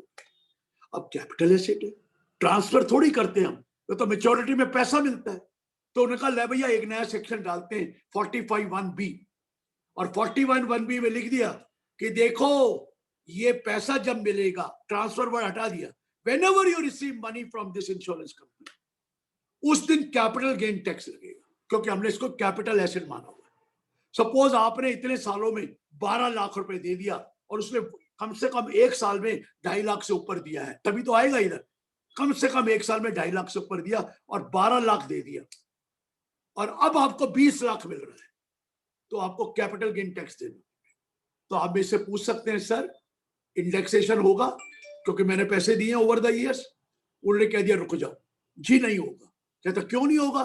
कहता हम इसको टैक्स करेंगे 112A में, और 112 में लिखा है कि हम आपको 10% टैक्स लगाएंगे विदाउट इंडेक्सेशन। हमने सीधा ही कह दिया विदाउट इंडेक्सेशन 10% लगेगा। सो इंडेक्सेशन अलाउड नहीं होगा। सो 20 लाख से 12 लाख जो पे किया, 8 लाख पर 10% टैक्स दीजिए और आपका ये काम। ये क्लियर हो गया सर? ये section 2(14) read with 1010D, read with 45(1)(b), read with 112A, ये चारों करके मैंने आपको बता दिया कि ये वाली पॉलिसी जहां 2.5 लाख से ज्यादा दोगे, कौन सी पॉलिसी है? Unit linked insurance policy. कब ली है? 1 फरवरी 2021 के बाद। पहली वाली छोड़ दो। और एक बार भी 2.5 लाख से ऊपर दे दिया तो कैपिटल एसेट मानकर कैपिटल गेन निकाल लो। आगे चलते हैं। देखिए सब पिछले साल इंप्लॉयर कंट्रीब्यूशन प्रोविडेंट फंड में परकुशट बना दिया था 7.5 लाख से ऊपर वाले को, इस बार और मार दिया। कुछ अमीर एम्प्लॉय होते हैं, वो सोच रहे हैं कि देखिए 80C में डिडक्शन तो 1.5 लाख की मिलती है, वो तो सबको पता है, लेकिन मैं 10 लाख रुपए जमा करा देता हूं प्रोविडेंट फंड, करा देता हूं, क्या फर्क पड़ेगा? क्योंकि चलो 1.5 लाख माफ करोगे, लेकिन जो 8.5 लाख रुपए का इंटरेस्ट है वो भी तो माफ हो रहा है मुझे, क्योंकि वो जुड़ता जाएगा इंटरेस्ट और कंपाउंड होता रहेगा। मुझे तो टैक्स फ्री डिपॉजिट हो गया, टैक्स फ्री इंटरेस्ट का डिपॉजिट। आप एफडीआर बनाओ तो टैक्स लगता उस 8.5 लाख पर। आपने क्या किया?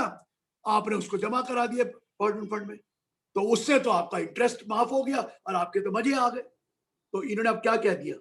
Employee contribution to provident fund if exceeds ₹2,50,000, 2,50,000 तक हम कुछ नहीं करेंगे, और 2,50,000 से ऊपर करेंगे तो जितना भी एक्सेस है उसके ऊपर जो इंटरेस्ट आएगा वो आपको टैक्स कर देंगे हर साल।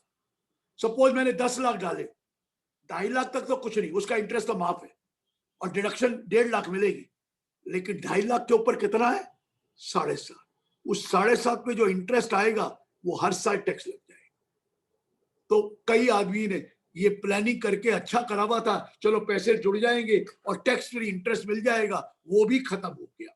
ठीक है सर, ये 10(11) और 10(12) में ये दोनों अमेंडमेंट डाल दिया। आइए, आपको पता है चैरिटेबल ट्रस्ट में स्कूल कॉलेज का 1 करोड़ रुपए से ऊपर अगर रिसीट नहीं है तो उसको टोटली एग्जेम्पशन है, 1 करोड़ है ना, लेकिन कोई रिटर्न नहीं, रिटर्न भरना जरूरी है, बाकी कुछ भी नहीं करना। कोई 85-15 नहीं है, कोई अप्रूवल नहीं है, कोई ऑडिट रिपोर्ट 10BB की है ही नहीं।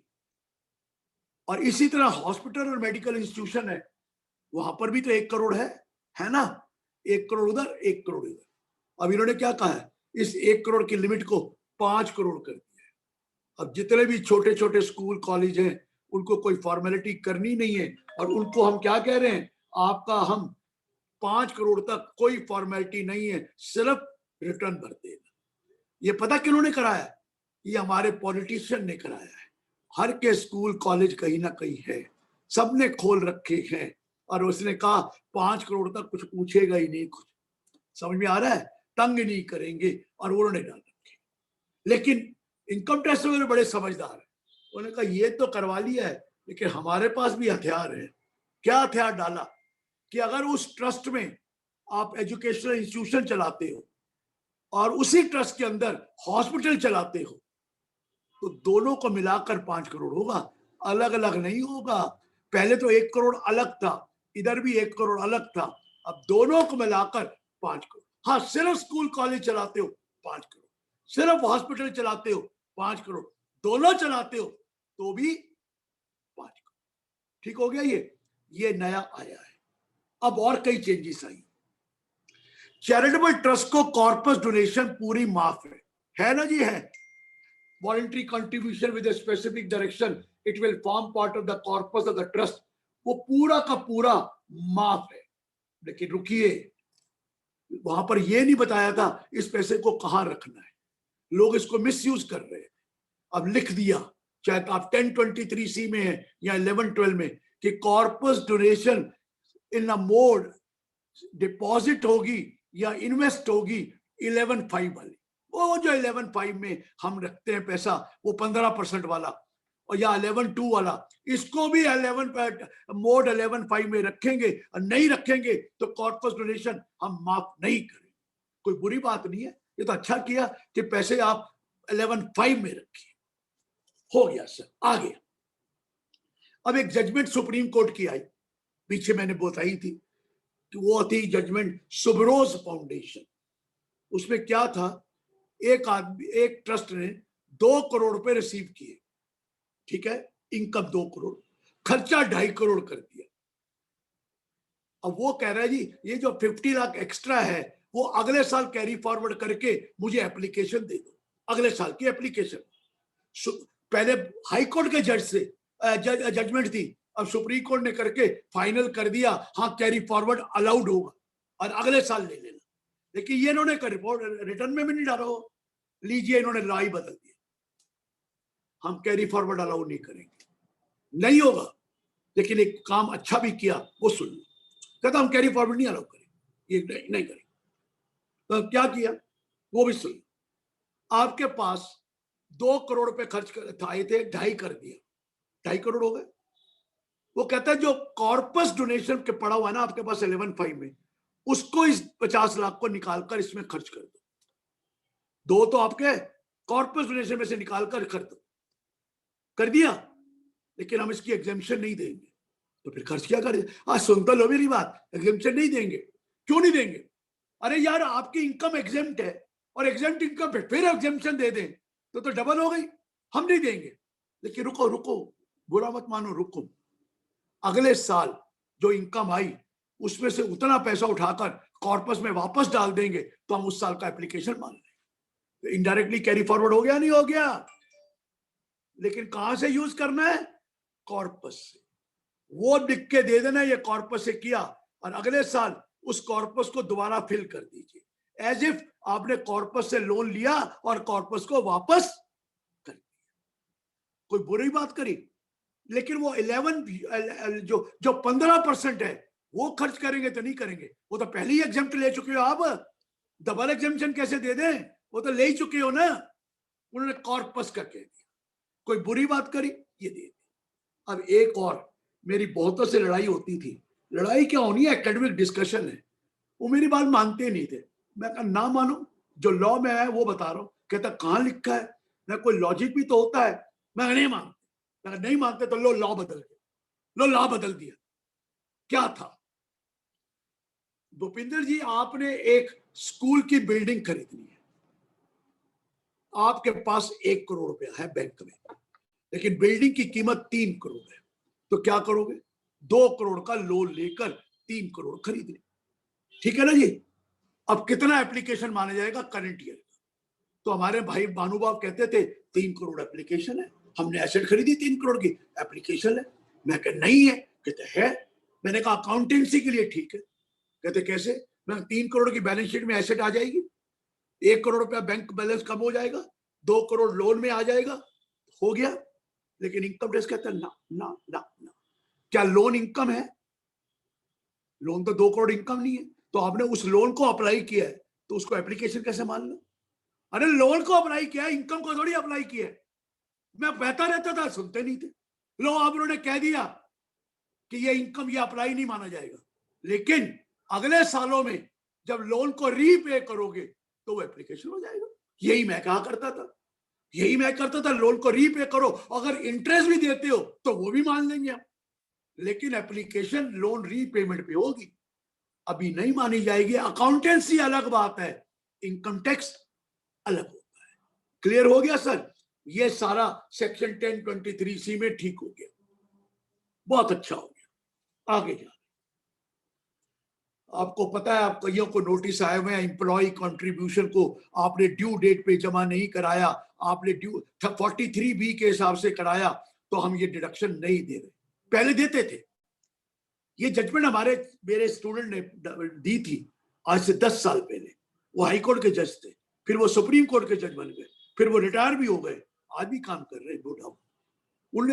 उनका नाम अर्जुन सीकरी साहब है। उन्होंने हाई कोर्ट के जज में कहा, यार ये कौन सा तरीका है कि ड्यू डेट अंडर रिस्पेक्टिव है, अगर एक दो दिन लेट हो गया तो क्या फर्क है, कम से कम ड्यू डेट ऑफ रिटर्न तक तो कर दो। और उन्होंने 43B का अंदर कह दिया इसको वो दे दो, देते रहे। 12 हाई कोर्ट की जजमेंट हमारे फेवर में है, एक आध हाई कोर्ट की जजमेंट हमारे अगेंस्ट है, जिसमें गुजरात भी है, लेकिन ये चल रहा था।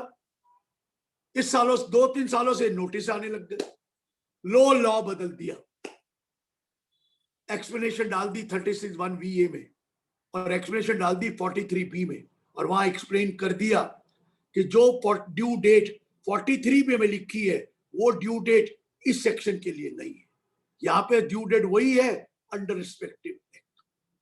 हम 43B वाली ड्यू डेट यहाँ नहीं लेंगे।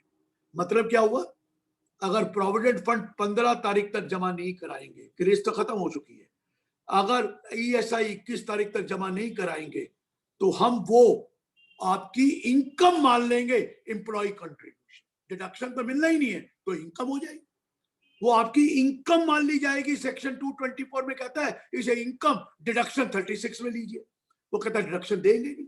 अब आपकी जो 3CD की रिपोर्ट जाएगी उसमें लिखना पड़ेगा, और लिखते ही इनकम टैक्स में ऐड करना पड़ेगा, नहीं करेंगे तो 143(1)A में वो ऐड करके भेज दें। क्लियर हुआ? ये आ गया है। अगला पॉइंट, आपको पता है बिल्डर बड़े शोर मचा रहे थे कि सर प्रॉपर्टी की स्टैम्प ड्यूटी वैल्यू बढ़ती जा रही है और एक्चुअल कंस्ट्रक्शन कम है, हमारे पास इतना स्टॉक हो गया है, हम उनको बेच नहीं सकते क्योंकि नोशनल प्रॉफिट देना पड़ेगा, और हम कहां से टैक्स देंगे नोशनल प्रॉफिट। और साथ में बायर भी कहता था मैं कम स्टैम्प ड्यूटी वैल्यू से कम लूंगा और मुझे भी डिफरेंस देना पड़ेगा 56-10 में। तो इन्होंने पहले तो आपको पता नॉर्मल 5% का 10 तो कर दिया है, लेकिन 12 नवंबर 20 से लेकर 30 जून 2021 तक एक कंसेशन दे दिया बिल्डर को कि आप डिफरेंस 20% ले लो, 10 के बदले 20। लेकिन कंडीशन है कि जो रेजिडेंशियल हाउस होगा, वो रेजिडेंशियल यूनिट, हम वो नहीं देंगे, क्या कोई और चीज। और दूसरा, 2 करोड़ से ऊपर इसकी सेल प्राइस नहीं होगी। तीसरा, फर्स्ट टाइम अलॉटमेंट होगी, सेकंड सेल नहीं होगी, फर्स्ट टाइम अलॉटमेंट का केस होगा। तो इस केस में क्या करें, हम 20% का मार्जिन दे रहे हैं। मैं एग्जांपल देता हूं, let's say stamp duty value 1 crore रुपए है, आप 80 लाख का बेच रहे हैं। अब 80 में 20% जोड़ो, 16 lakh, 96। Stamp duty value 1 crore which is more than 96। तो इस केस में हम तो 1 करोड़ लेकर 20 लाख पे आपको टैक्स लगा देंगे, और बायर के ऊपर भी 20 करोड़ का टैक्स लग जाएगा, इनएडिक्वेट कंसीडरेशन। लेकिन थोड़ा सा दिमाग मैंने लगाया होता, 84 का बेच देता। 84 में 20% जोड़िए, 16.8, total 1.08, stamp duty 1 lakh, stamp duty value does not exceed 80 + 20%। तो इस केस में सेल प्राइस क्या मानी जाएगी, 84, और परचेजर को भी कोई टैक्स नहीं लगेगा। लेकिन ये लिमिटेड पीरियड के लिए है, परमानेंट नहीं है। ठीक हो गया? चलिए अगला पॉइंट। अगला मैंने कुछ नहीं कराया, सारे गाली दे रहे हैं, इंस्टीट्यूट को पूछो ना, मुझे क्यों पूछ रहे हो? मैंने कराया। 1 करोड़ का 5 करोड़, 5 करोड़ का 10 करोड़, टैक्स ऑडिट ही खत्म हो गई, और वो GST ऑडिट भी खत्म कर दिया। तो इंस्टीट्यूट को पूछो क्या कर रहे हैं। वो कहते हैं हम डिजिटलाइजेशन हो गया है, हमारे पास सारी इंफॉर्मेशन है, हमें अब ऑडिट की जरूरत नहीं है। और चार्टर्ड अकाउंटेंट डेट एक्सटेंशन ही मांगते रहते हैं, ले लो अब एक्सटेंशन, कहते हैं एक्सटेंशन दे दो, एक्सटेंशन दे दो, ले लो अब एक्सटेंशन। मना कर दिया 10 करोड़ तक। और सर भगवान जो करता है अच्छे के लिए करता है, घबराने की जरूरत नहीं है। ये 10 करोड़ के नीचे वाले जितने भी है ना, इनके अकाउंट अच्छे नहीं है, ना तो इनके पास इन्वेंट्री का रिकॉर्ड है, ना इनके पास एविडेंसेस है, ना इनके पास कोई डॉक्यूमेंट प्रॉपर है। और हम मर जाते थे 3CD उनके अगेंस्ट लिखे तो मरे, ना लिखे तो घबराहट होती थी। आधी चीजें तो नॉट एप्लीकेबल कर देते थे, नॉट एप्लीकेबल, नॉट एप्लीकेबल था फिर भी नॉट एप्लीकेबल लिख के जान छुड़ाते थे। कम से कम अब ये तो नहीं होगा ना, रात को नींद तो अच्छी आएगी ना कि हमने गलत काम नहीं किया। और फिर भैया भूपेंद्र जी, अगर आप टैक्स ऑडिट कर रहे हैं और ऑडिट दोनों कर रहे हैं तो पैसे तो आप कंबाइंड लेते हैं, अलग अलग थोड़ी लेते हैं। पैसे तो उतने ही ले रहे हैं भैया, 2 लाख लेगा, 4 लाख लूंगा, ऑडिट का अलग तो मिलता नहीं है टैक्स ऑडिट का। तो फिर क्या फर्क पड़ा? नहीं है तो ना सही, अच्छा दिमाग परेशानी कम हुई। कुछ कहने लगे सर हम तो अलग पैसे भी लेते हैं और हम ऑडिट कर देंगे, उसको बताएंगे नहीं, पैसे तो मिलेंगे। और मैंने कहा रुक जा मेरे भाई, ऑडिट कर देगा लेकिन ड्यू डेट ऑफ रिटर्न कौन सी होगी? 31 जुलाई हो जाएगी। अगर इंडिविजुअल और फर्म है वो 31 अक्टूबर नहीं होगी, फिर बाद में रोएगा और उसके जो लॉसेस है कैरी फॉरवर्ड नहीं होंगे, कहीं डिडक्शन नहीं मिलेगी। तो ऐसा काम मत कर, ऐसा काम मत करो। अब बाकी जो भगवान को मंजूर है, ऊपर वाले ने पैदा किया है, हमें पढ़ाया है, हमें इतना बड़ा काबिल बनाया है, तो अपने आप देगा, भगवान से को देगा, ऐसा कुछ नहीं है, चिंता करने की जरूरत नहीं होनी चाहिए। तो चलिए अगला पॉइंट है, ये हमारे मारुति जो है ना लॉ बनाते हैं, ये ज्यादा समझदार है, कटिंग पेस्टिंग बहुत करते हैं। अब ये 44 ADA में क्या लिखा है? Every person who is carrying on a profession referred to under 44AA can presume his income to be 50% of the total receipt, provided his total receipt do not exceed 50 lakh. यही है ना? आप 50% presume कर लीजिए। Carrying on a profession, person लिख दिया। बाद में उनको दिमाग में आया LLP के तो अकाउंट्स बनाने मैंडेटरी है और 44 ADA में तो मैंड अकाउंट्स की जरूरत नहीं होती, ये तो गलत हो गया, तो LLP को हटाए। अब इन्होंने लिखा 44 AD से उठाया और नीचे डाल दिया, every person being individual HUF firm other than LLP carry on a profession. अरे भैया क्या HUF भी प्रोफेशन कर सकता है? मुझे तो पहली बार पता लगा। तो ये कैसे डाल दिया आपने? HUF भी लिख दिया। ओ गलती हो गई सर, ठीक कर देंगे। अरे कटिंग पेस्टिंग करते हो, ऊपर से उठा के नीचे डाल दिया, कम से कम दिमाग तो लगाओ, वो कहां पर है? तो ये हट गया सर। अब ये हट जाएगा, हटा नहीं है, हट जाएगा, डोंट वरी, ये हट जाएगा। अगला 45(4) में आपको पता है ना, अगर पार्टनरशिप फर्म या EOP को अगर डिसोल्यूशन होता है और अदरवाइज, तो डिसोल्यूशन के टाइम पे जो आप एसेट देते हैं पार्टनर को, उस पे कैपिटल गेन फर्म को देना पड़ता है और उस पे क्या करना पड़ता है? फेयर मार्केट वैल्यू निकालनी पड़ती है एसेट की, फेयर मार्केट वैल्यू, और फिर कैपिटल गेन देना पड़ता है। अब लोग क्या करने लग गए, एक तो कहने लगे डिसोल्यूशन और अदरवाइज लिखा है तो रिटायरमेंट इसमें है नहीं, हालांकि हाई कोर्ट बॉम्बे ने कहा था है। फिर ये कहने लगे हम 1 साल पहले क्या करेंगे, एसेट को रीवैल्यूएशन कर लेते, रीवैल्यूएशन करके कैपिटल को बढ़ा देते, फिर आदमी को रिटायर करेंगे, उसका कैपिटल वापस कर देंगे। हम कहेंगे उसको गेन किस बात का, हमने तो कैपिटल ही तो दिया है, उसका पैसा वापस उठा दिया। लेकिन ये नहीं बताया वो रीवैल्यूएशन प्रॉफिट भी तो उसमें डाला हुआ है, बिजनेस प्रॉफिट नहीं है, रीवैल्यूएशन बोगस रीवैल्यूएट करा हुआ। अब उन्होंने कह दिया रुक जाओ, ये 45(4) खत्म, अब 2 सेक्शन 45(4), 4A।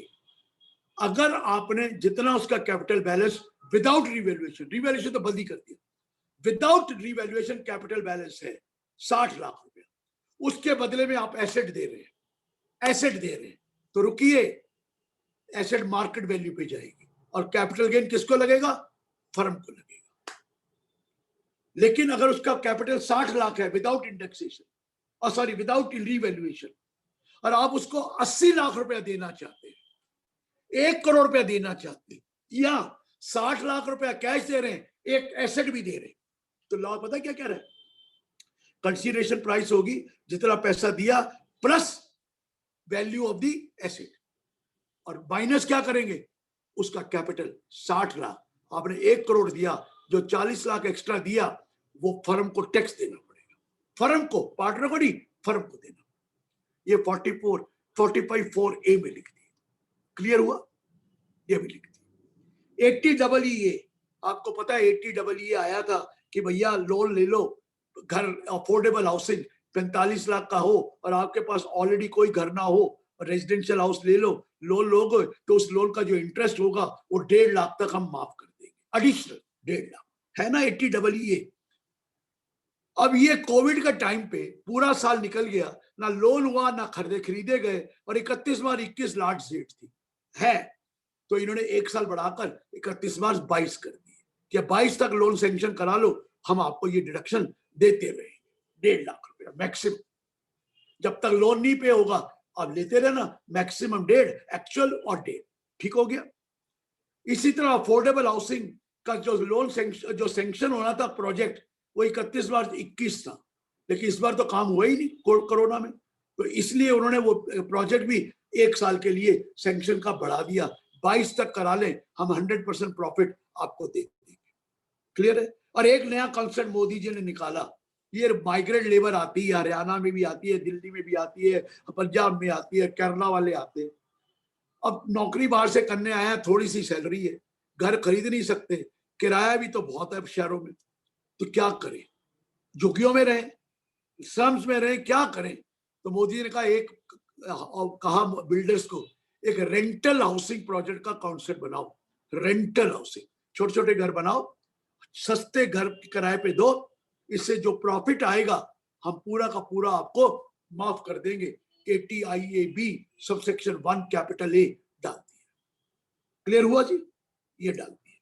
आगे अब आपको पता है आप बहुत थक गए, काम कर करके परेशान हो गए, सारा दिन काम करना रहता है पूरा साल, उन्होंने कहा रुक जाओ, घबराओ मत, अब बिलेटेड रिटर्न और रिवाइज रिटर्न 31 दिसंबर के बाद डाल ही नहीं सकोगे, खाली होगा ना बाप, क्योंकि पहले मार्च तक इंतजार करते रहते थे, अरे मार्च आ गया, रह गई कुछ, ये रह गई कुछ, ये रह गई कुछ, ये रह गई, या कोई गलती रह गई, रिवाइज करनी है 31 मार्च तक, और कहता है 31 दिसंबर को खत्म कर दो, रात को न्यू ईयर ईव मनाओ और नया साल अच्छा बताओ, हम आपको करेंगे। और आपने कहा सर नहीं सर, वो मुझे केसेस भी तो कराने होते हैं, कह रहा उसका भी ले लो, पहले 24 महीने में था, फिर 21 महीने में टाइम बार्ड हो जाते थे, फिर 18 महीने करे, फिर 12 महीने करे, उसको भी 9 महीने कर दिया, मतलब 31 दिसंबर के बाद कोई केस भी नहीं पेंडिंग रहेगा, सब खत्म, धन्यवाद, इनकम टैक्स भी रिटर्न है खत्म, केस भी खत्म, एंजॉय करो, शिमला घूम के आओ, बच्चे भी खुश और आपको खुश है, छुट्टियां मनाओ जनवरी की जो है, इतना काम, अरे नहीं जनवरी में, ऑडिट तो मार्च के बाद आएगा, तो अच्छा हो गया ना, काम खत्म। और एक और फायदा कर दिया, अरे क्या कराते भविंदर जी, बड़ा दिमाग लगाते थे आप कि यार स्क्रूटनी का नोटिस सितंबर में आता है, जुलाई की रिटर्न भरते नहीं थे, जानकर के पेनल्टी दे देंगे, कहीं गड़बड़ ना हो जाए, स्क्रूटनी आ जाए तो अगले साल को ध्यान से भरेंगे, समझ में आ रहा है ना, सारे लोग रुक जाते थे, पहले तो पेनल्टी भी नहीं थी, तब तो कोई भी नहीं भरता था, इसी कारण अरे यार रुक जाए यार, स्क्रूटनी ना आ जाए, लीजिए उसका पीरियड भी कम कर दिया, 30 जून के बाद स्क्रूटनी भी नहीं आ सकेगी, तो इसलिए अब तो 31 जुलाई की रिटर्न भर देना, अब तो इंतजार नहीं करना है कि यार वो आया नहीं है, भर दो 30 जून के बाद 31 जुलाई, तो ये भी चेंज आ गया है आगे। अरे भैया सर्च होती थी तो उसकी असेसमेंट 153A और 153C में होती थी, बिल्कुल ठीक है ना, अब उन्होंने कह दिया जो 31 मार्च 21 के बाद सर्च होगी वो 153A 53C में नहीं होगी, फिर कहाँ होगी, कहते वो जो नॉर्मल सेक्शन है ना, इनकम एस्केपिंग असेसमेंट 147, हम उसमें ही मर्ज करने जा रहे हैं, वही कराना, अब 153A 53C नहीं। अच्छा सर, क्योंकि 147 तो नॉर्मल वालों का था, सर्च का तो नहीं था, अब इन्होंने वो सारे सेक्शन के नए सेक्शन डाल दिए, पुराने हटा दिए। 147, 148, 149, 151, 153 सारे बदल दिए, दोबारा पढ़ने पड़ेंगे। बड़ी मुश्किल से तो वो समझ में आए थे, अब दोबारा पढ़ो। और क्या कहा, पहले होता था 147 में ही हैज रीजंस टू बिलीव, और वो रिकॉर्ड करता था रीजन। अब ऐसा कुछ नहीं, reason to believe. Second point, आपको रिटर्न मांगता था, फिर आप रीजन मांगते थे। पहले रीजन नहीं देते थे, पहले रिटर्न भरो, फिर रीजन देते थे, फिर आप ऑब्जेक्शन फाइल करते थे, फिर वो एग्जेप्शन को डिस्पोज ऑफ करता था, और फिर 147 करता था। यही तरीका था ना। अब कहता है हमारे पास बहुत इंफॉर्मेशन है, हमने एक नया सेक्शन डाल रहे हैं 148 कैपिटल ए। हम आपको पहले ही बता देंगे कि ये इनकम एस्केप हुई है, उसकी हम इंक्वायरी करेंगे, इन्वेस्टिगेशन करेंगे, आपको भी शो कॉज देंगे कि क्यों ना ये आपकी इनकम एस्केपिंग मान ली। आपको हियरिंग देंगे, आपको बता देंगे, आपकी अगर बात सही हुई तो छोड़ देंगे, लिटिगेशन खत्म, नहीं हुई तो 148 का नोटिस देंगे कि रिटर्न भरो, और उसके साथ 148 का ए का ऑर्डर भी लगा देंगे। ये लो जी ऑर्डर, आपको सब कुछ हमने कर दिया, ये लो ऑर्डर। और अब 147 में असेसमेंट करा रिटर्न भरकर। लेकिन रुको, हम क्या कहने जा रहे हैं, पहले तो 4 साल नॉर्मल और 6 साल होते थे नॉर्मल केस में, और सर्च के तो मिनिमम 6 थे, 6 तो थे, और पिछले उससे 4 साल भी खोल सकते थे। उन 4 सालों में 1 साल और एग्रीगेट बनाकर 50 लाख की इनकम एस्केप होती थी, खोल सकते थे ना। अब बढ़िया हो गया, 3 साल का पीरियड हो गया, 6 से कम होके 3, दोनों जगह 3 साल, 3 से ऊपर जाएंगे ही नहीं। जाएंगे जाएंगे जाएंगे जाएंगे, 1 मिनट, 3 तो नॉर्मल हो गया। लेकिन उन 3 से पहले जो 7 साल है, उसमें किसी किसी साल में, जिस साल में 50 से ऊपर इनकम एस्केप हुई है, उसको ले लेंगे, बाकी नहीं लेंगे। वो वाला साल लेंगे जब 50 से अब। लेकिन कितना बैक जाएंगे, 3 तो था ही, 7 और, टोटल 10। लेकिन only that year where the income is escaped 50। ये पहले नहीं था नॉर्मल इनकम में, वहां तो 6 मैक्सिमम थे, लेकिन ये 4 का रिस्क और बढ़ गया। लेकिन जिस साल में है वो ही साल, ठीक है जी। और इधर सर्च के केस में तो चारों साल में मिलाकर 50 मिनिमम था, अब चारों में नहीं, ये हर साल अलग है। 50 से ऊपर है तो ले लेना वो 4 साल, उस साल को, नहीं है तो मत लेना वो 4 साल में। चारों में 1 में है तो 1 लीजिए, 2 में तो 2 लीजिए, किसी में भी नहीं है तो 3 ही है, फिर तो 3 ही है। समझ में आ गया? ये नया रूल आके आपको सिंप्लीफाई कर दिया, और थोड़े दिनों में ये फेसलेस तो कर ही दिया है, और भी इसकी कुछ चीजें फेसलेस हो जाएंगी, 148A वगैरह। ठीक हो गया जी। आगे हमारे पार्लियामेंट साहब ने कह दिया, मैडम ने, कि देखो 75 साल वालों को कितना फायदा करा दिया। अरे क्या फायदा करा दिया कि आपको रिटर्न नहीं भरनी पड़ेगी। अरे कौन सी रिटर्न नहीं भरनी पड़ेगी, इनकम टैक्स की नहीं भरनी। अरे कितना कंडीशन है दो, कि आपके पास पेंशन इनकम हो और बैंक की इंटरेस्ट हो, और कुछ नहीं। ये 2 ही इनकम है तो रिटर्न नहीं भरनी पड़ेगी। और वो भी कंडीशन लगा दी, दोनों चीजें एक ही बैंक में होनी चाहिए। अगर 2-3 बैंकों में होगी तो फिर कैसे टीडीएस कटेगा। उन्होंने कहा एक ही बैंक में आपका खाता होना चाहिए, पीएन पेंशन होनी चाहिए, उसी बैंक में एफडीआर होनी चाहिए, उसी बैंक ब्रांच नहीं करा, बैंक, उसी बैंक में आपकी सेविंग बैंक होना चाहिए, ताकि तीनों चीजें इकट्ठी करके हम बैंक टीडीएस काट के पूरा आपको रिटर्न भरने की जरूरत नहीं पड़ेगी। अरे बैंक पहले रोएगा कि मेरे को अब इनकम टैक्स वाला आदमी रखना पड़ेगा, उसको बताना पड़ेगा कि क्या इसका रिबेट देनी है, क्या डिडक्शन देनी है। पहले तो बैंक रहेगा, फिर टीडीएस कटेगा। लेकिन अगर उसकी डिविडेंड इनकम हुई तो क्या होगा, उसकी म्यूचुअल फंड इनकम हुई तो क्या होगा, उसकी कोई अदर सोर्स की इनकम हो तो क्या होगा, और कोई अदर सोर्स, उसकी इनकम पोस्ट ऑफिस से हुई तो क्या होगा, उसकी इनकम कोई शेयर बेचे तो क्या होगा, फिर तो नॉर्मल रिटर्न भरेगा। क्यों एहसान कर रहे यार, कितने लोग होंगे। लेकिन ये कह दिया। अगला पॉइंट 206C1H आया था भाई साहब, इतने सेमिनार कराने पड़े लोगों को समझाने के लिए कि भैया अगर सेलर है और उसका टर्नओवर 10 करोड़ से ऊपर है और बायर से वो पैसे रिसीव कर रहा है for supply of goods more than 50 lakh, ऐसा था ना, तो सेलर को कलेक्ट करना था TCS 0.1% करना था ना, 0.1%। हमने शुरू कर दिया, सॉफ्टवेयर भी चेंज कर दिए, कई तो डेबिट नोट दे रहे हैं, कईयों ने तो बिल पे जाल कर दिया।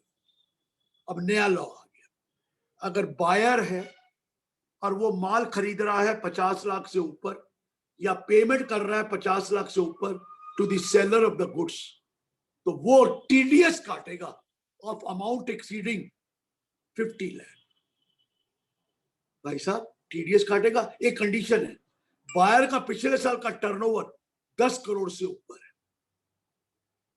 तो सुनिए जरा, अगर बायर का 10 करोड़ से ऊपर है और 50 लाख से ज्यादा पेमेंट या गुड्स खरीदता है तो TDS बायर काटेगा। दूसरा पॉइंट, सेलर का 10 करोड़ से ऊपर है और बायर का 10 करोड़ से नीचे है तो सेलर कलेक्ट करेगा किससे? बायर से। व्हाट, सेलर का कट रहा है या बायर का कलेक्ट हो रहा है? सेलर का 10 करोड़ से ऊपर, बायर का 10 करोड़ से नीचे, ठीक है।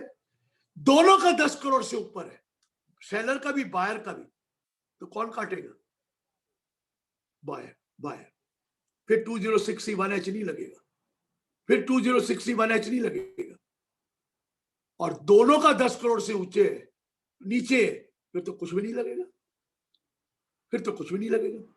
तो भैया जहां बायर 10 करोड़ से ऊपर है फिर तो 194 QE लगना है, HH छोड़ दो।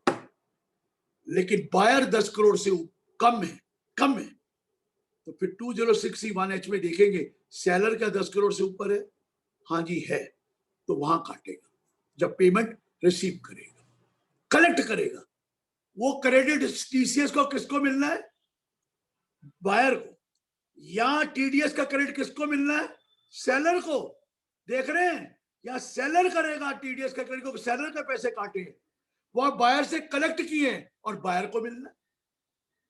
ठीक हो गया। जब दोनों हैं तो बायर करेगा, ये क्लियर कर दिया। चलिए अब एक और मुसीबत है सर, हमारे कई महानुभाव हैं, वो TDS कटवा देते हैं, रिटर्न भरते ही नहीं। जैसे कॉन्ट्रैक्टर है, आपने 1% काट लिया, वो कहता काट ले यार, अब मैं कौन सी रिटर्न भरूं, 99% में प्रॉफिट दिखाना पड़ेगा, ये वो दे गया टैक्स, 1% दे दिया। कई बार 2 कट जाता है, कई बार आप कोई फर्नीचर वगैरह किराए पे देते हो, वहां भी 2%, वो रिटर्न ही नहीं भरते। अब क्या कहा उन्होंने, अगर एक बायर डिडक्टी है, उसने पिछले 2 सालों की रिटर्न नहीं भरी, रिटर्न ही नहीं भरता, और उन 2 सालों में ईच ईयर में 50,000 से ज्यादा TDS या TCS हुआ है, 50,000 से ज्यादा, और उसने रिटर्न नहीं भरी। जैसे स्क्रैप वाले हैं, स्क्रैप वाले भी तो TCS कटवा देते हैं और रिटर्न भरते नहीं, करोड़ों रुपए का स्क्रैप ले जाते हैं, है ना। उसने कहा देखो देखो देखो, अगर 50,000 से ज्यादा है तो इस काम में अब जो बायर है, सॉरी डिडक्टर है, जब पेमेंट करेगा तो TDS डबल काटेगा, डबल। कितना? अगर 10% का रेट है तो 20%, 5% का रेट है तो 10%, अगर 1% का है तो 5%। वहां डबल नहीं है, मिनिमम 5 है, वहां 5 है मिनिमम, और हायर क्या है? Double the rate. आप पूछेंगे भूपेंद्र जी मुझे क्या पता उसने 2 साल की रिटर्न भरी है, मैं कहां से पूछता रहूंगा, वो झूठ बोल देगा तो क्या होगा। चिंता नहीं करिए, यूटिलिटी में आ जाएगा, आप यूटिलिटी में उसका पैन डाल देना, वो बता देगा किसने भरी है कि नहीं भरी, बात खत्म हो गई। अब आप क्यों लड़ोगे? अब ये तो बहाने ढूंढ रहे थे, अब बहाना है ही नहीं, पैन डालो, ये लो, डबल काट, क्लियर हो गया। अब 234C, अरे डिविडेंड कभी आ जाता है जून में, कभी आ जाता है दिसंबर में, कभी फरवरी में, कभी अप्रैल में, और मैं एडवांस टैक्स कैसे दूं?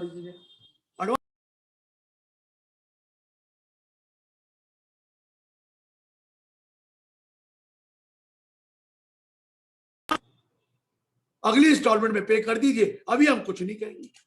अरे सर 26 मार्च को इंटरिम डिविडेंड आया, कोई बात नहीं, 31 मार्च को दे दो, हम इंटरेस्ट नहीं लगाएंगे। जैसे वो कैपिटल गेन का होता है, कैपिटल गेन में भी तो यही है कि कौन से क्वार्टर में हुआ है, पिछले क्वार्टर छोड़ देते हैं। यहां पर भी ऐसे होगा, कौन से क्वार्टर में डिविडेंड आया, पिछले छोड़ दो। क्लियर? ये हो। अब जो सेटलमेंट करते थे ना, सेटलमेंट वाले सेटल करवाते थे, हाँ जी बोलो, वो लॉ ही खत्म, सेटलमेंट कमीशन खत्म।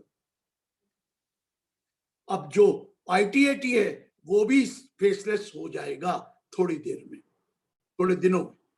और एक नई चीज निकाली है जो हमने रिकमेंड करी थी, डिस्प्यूट रेजोल्यूशन कमेटी, कि आप उसे कहेंगे भैया 3 कमिश्नर बैठ जाओ और हमसे सौदा कर लो कि ये होगा, चलो माफ कर दो पेनल्टी, ये इतना पैसे जमा करा दे।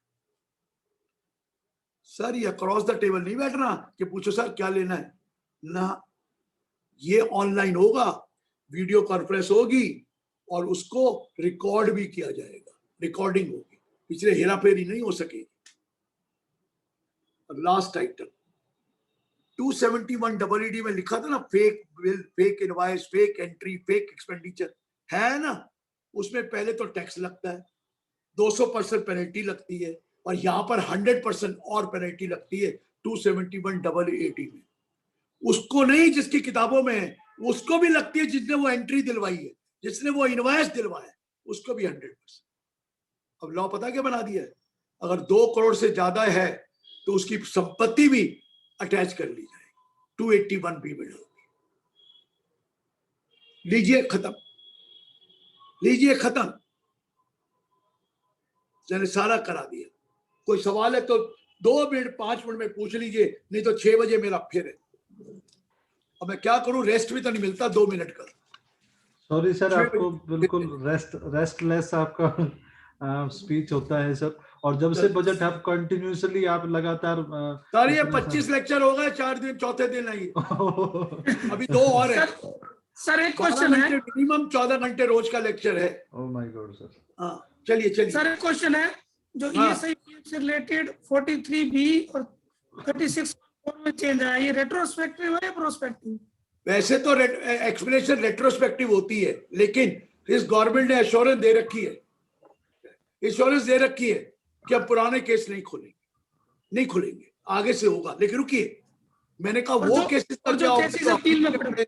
अरे सुन तो लो, जो केस अपील में पड़े उसका क्या होगा, वो कहता है वो अपीलेट अथॉरिटी डिसाइड करेगी, जो भी करेगी हम मान जाएंगे, लेकिन पिछले नहीं खोलेंगे। अपीलेट अथॉरिटी डिसाइड करेगी, वो हमारे हाथ में नहीं है। लेकिन आगे से तो ये कह दिया।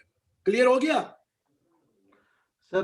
पिंकी शर्मा पूछ रही है, सर कंफ्यूजन हो रहा है TDS TCS पॉइंट पे, प्लीज एक्सप्लेन कर दीजिए सर। कौन सी TDS TCS? वो सर वो 50 लाख वाला जो था मैम, सारे तो रीजन बता दिए, फिर भी पिंकी को समझ में नहीं आया। क्या हो गया पिंकी जी? अरे मैंने बोला अगर बायर का टर्नओवर 10 करोड़ से ऊपर है और वो माल खरीद रहा है, 50 से ऊपर की पेमेंट या माल खरीद रहा है, तो बायर को TDS काटना है, बायर को। अब बायर का टर्नओवर 10 करोड़ से कम है, सेलर का टर्नओवर 10 करोड़ से ज्यादा है, और बायर से वो पेमेंट 50 लाख से ऊपर ले रहा है, तो सेलर को कलेक्ट करना है। दोनों का टर्नओवर 12 करोड़ 10 करोड़ से ज्यादा है, तो 194Q लगेगा, 201C 1H नहीं लगेगा। अगर दोनों का 10 करोड़ से कम है तो कोई भी सेक्शन नहीं लगेगा। लेकिन आपको पता है TDS जो कटता है वो सेलर का कटेगा 194Q में, और 206C में जो TCS है वो बायर से कलेक्ट। बट जब बायर आ गया 194Q आ गया तो 206 नहीं लगेगा। चलिए अब कर दो सर बंद। अरे thank you sir, thank you so much. और मैं लास्ट में चाहूंगा वोट ऑफ थैंक्स के लिए एक बार सुरेश जी एक बार डिलीवर करें। जी sir, Suresh ji over to you sir. Guru ji आज आपका बहुत टाइम ले लिया आपने, हमें पता जी आपका कितना बिजी शेड्यूल है, तो मैं यहाँ जितने भी मेंबर्स बैठे हैं सभी की तरफ से आपका बहुत बहुत धन्यवाद। Thank you sir, thank you, all the best sir, thank you sir, take care. Thank you Anuj ji and Deepak ji और thank Sanjeev you Mangla ji, thank you sir, thank you Kapoor ji और सब सारी मैनेजिंग कमेटी चारों भाई ब्रांचेस बैठे हैं, सभी का बहुत बहुत धन्यवाद कि आपने अच्छा सहयोग दिया हमारे को, और हमारे लायक कोई भी सेवा हो तो मैं कभी भी कॉल कर लिया करो सर। बिल्कुल सर। ओके जी, thank you all the best. Thank you.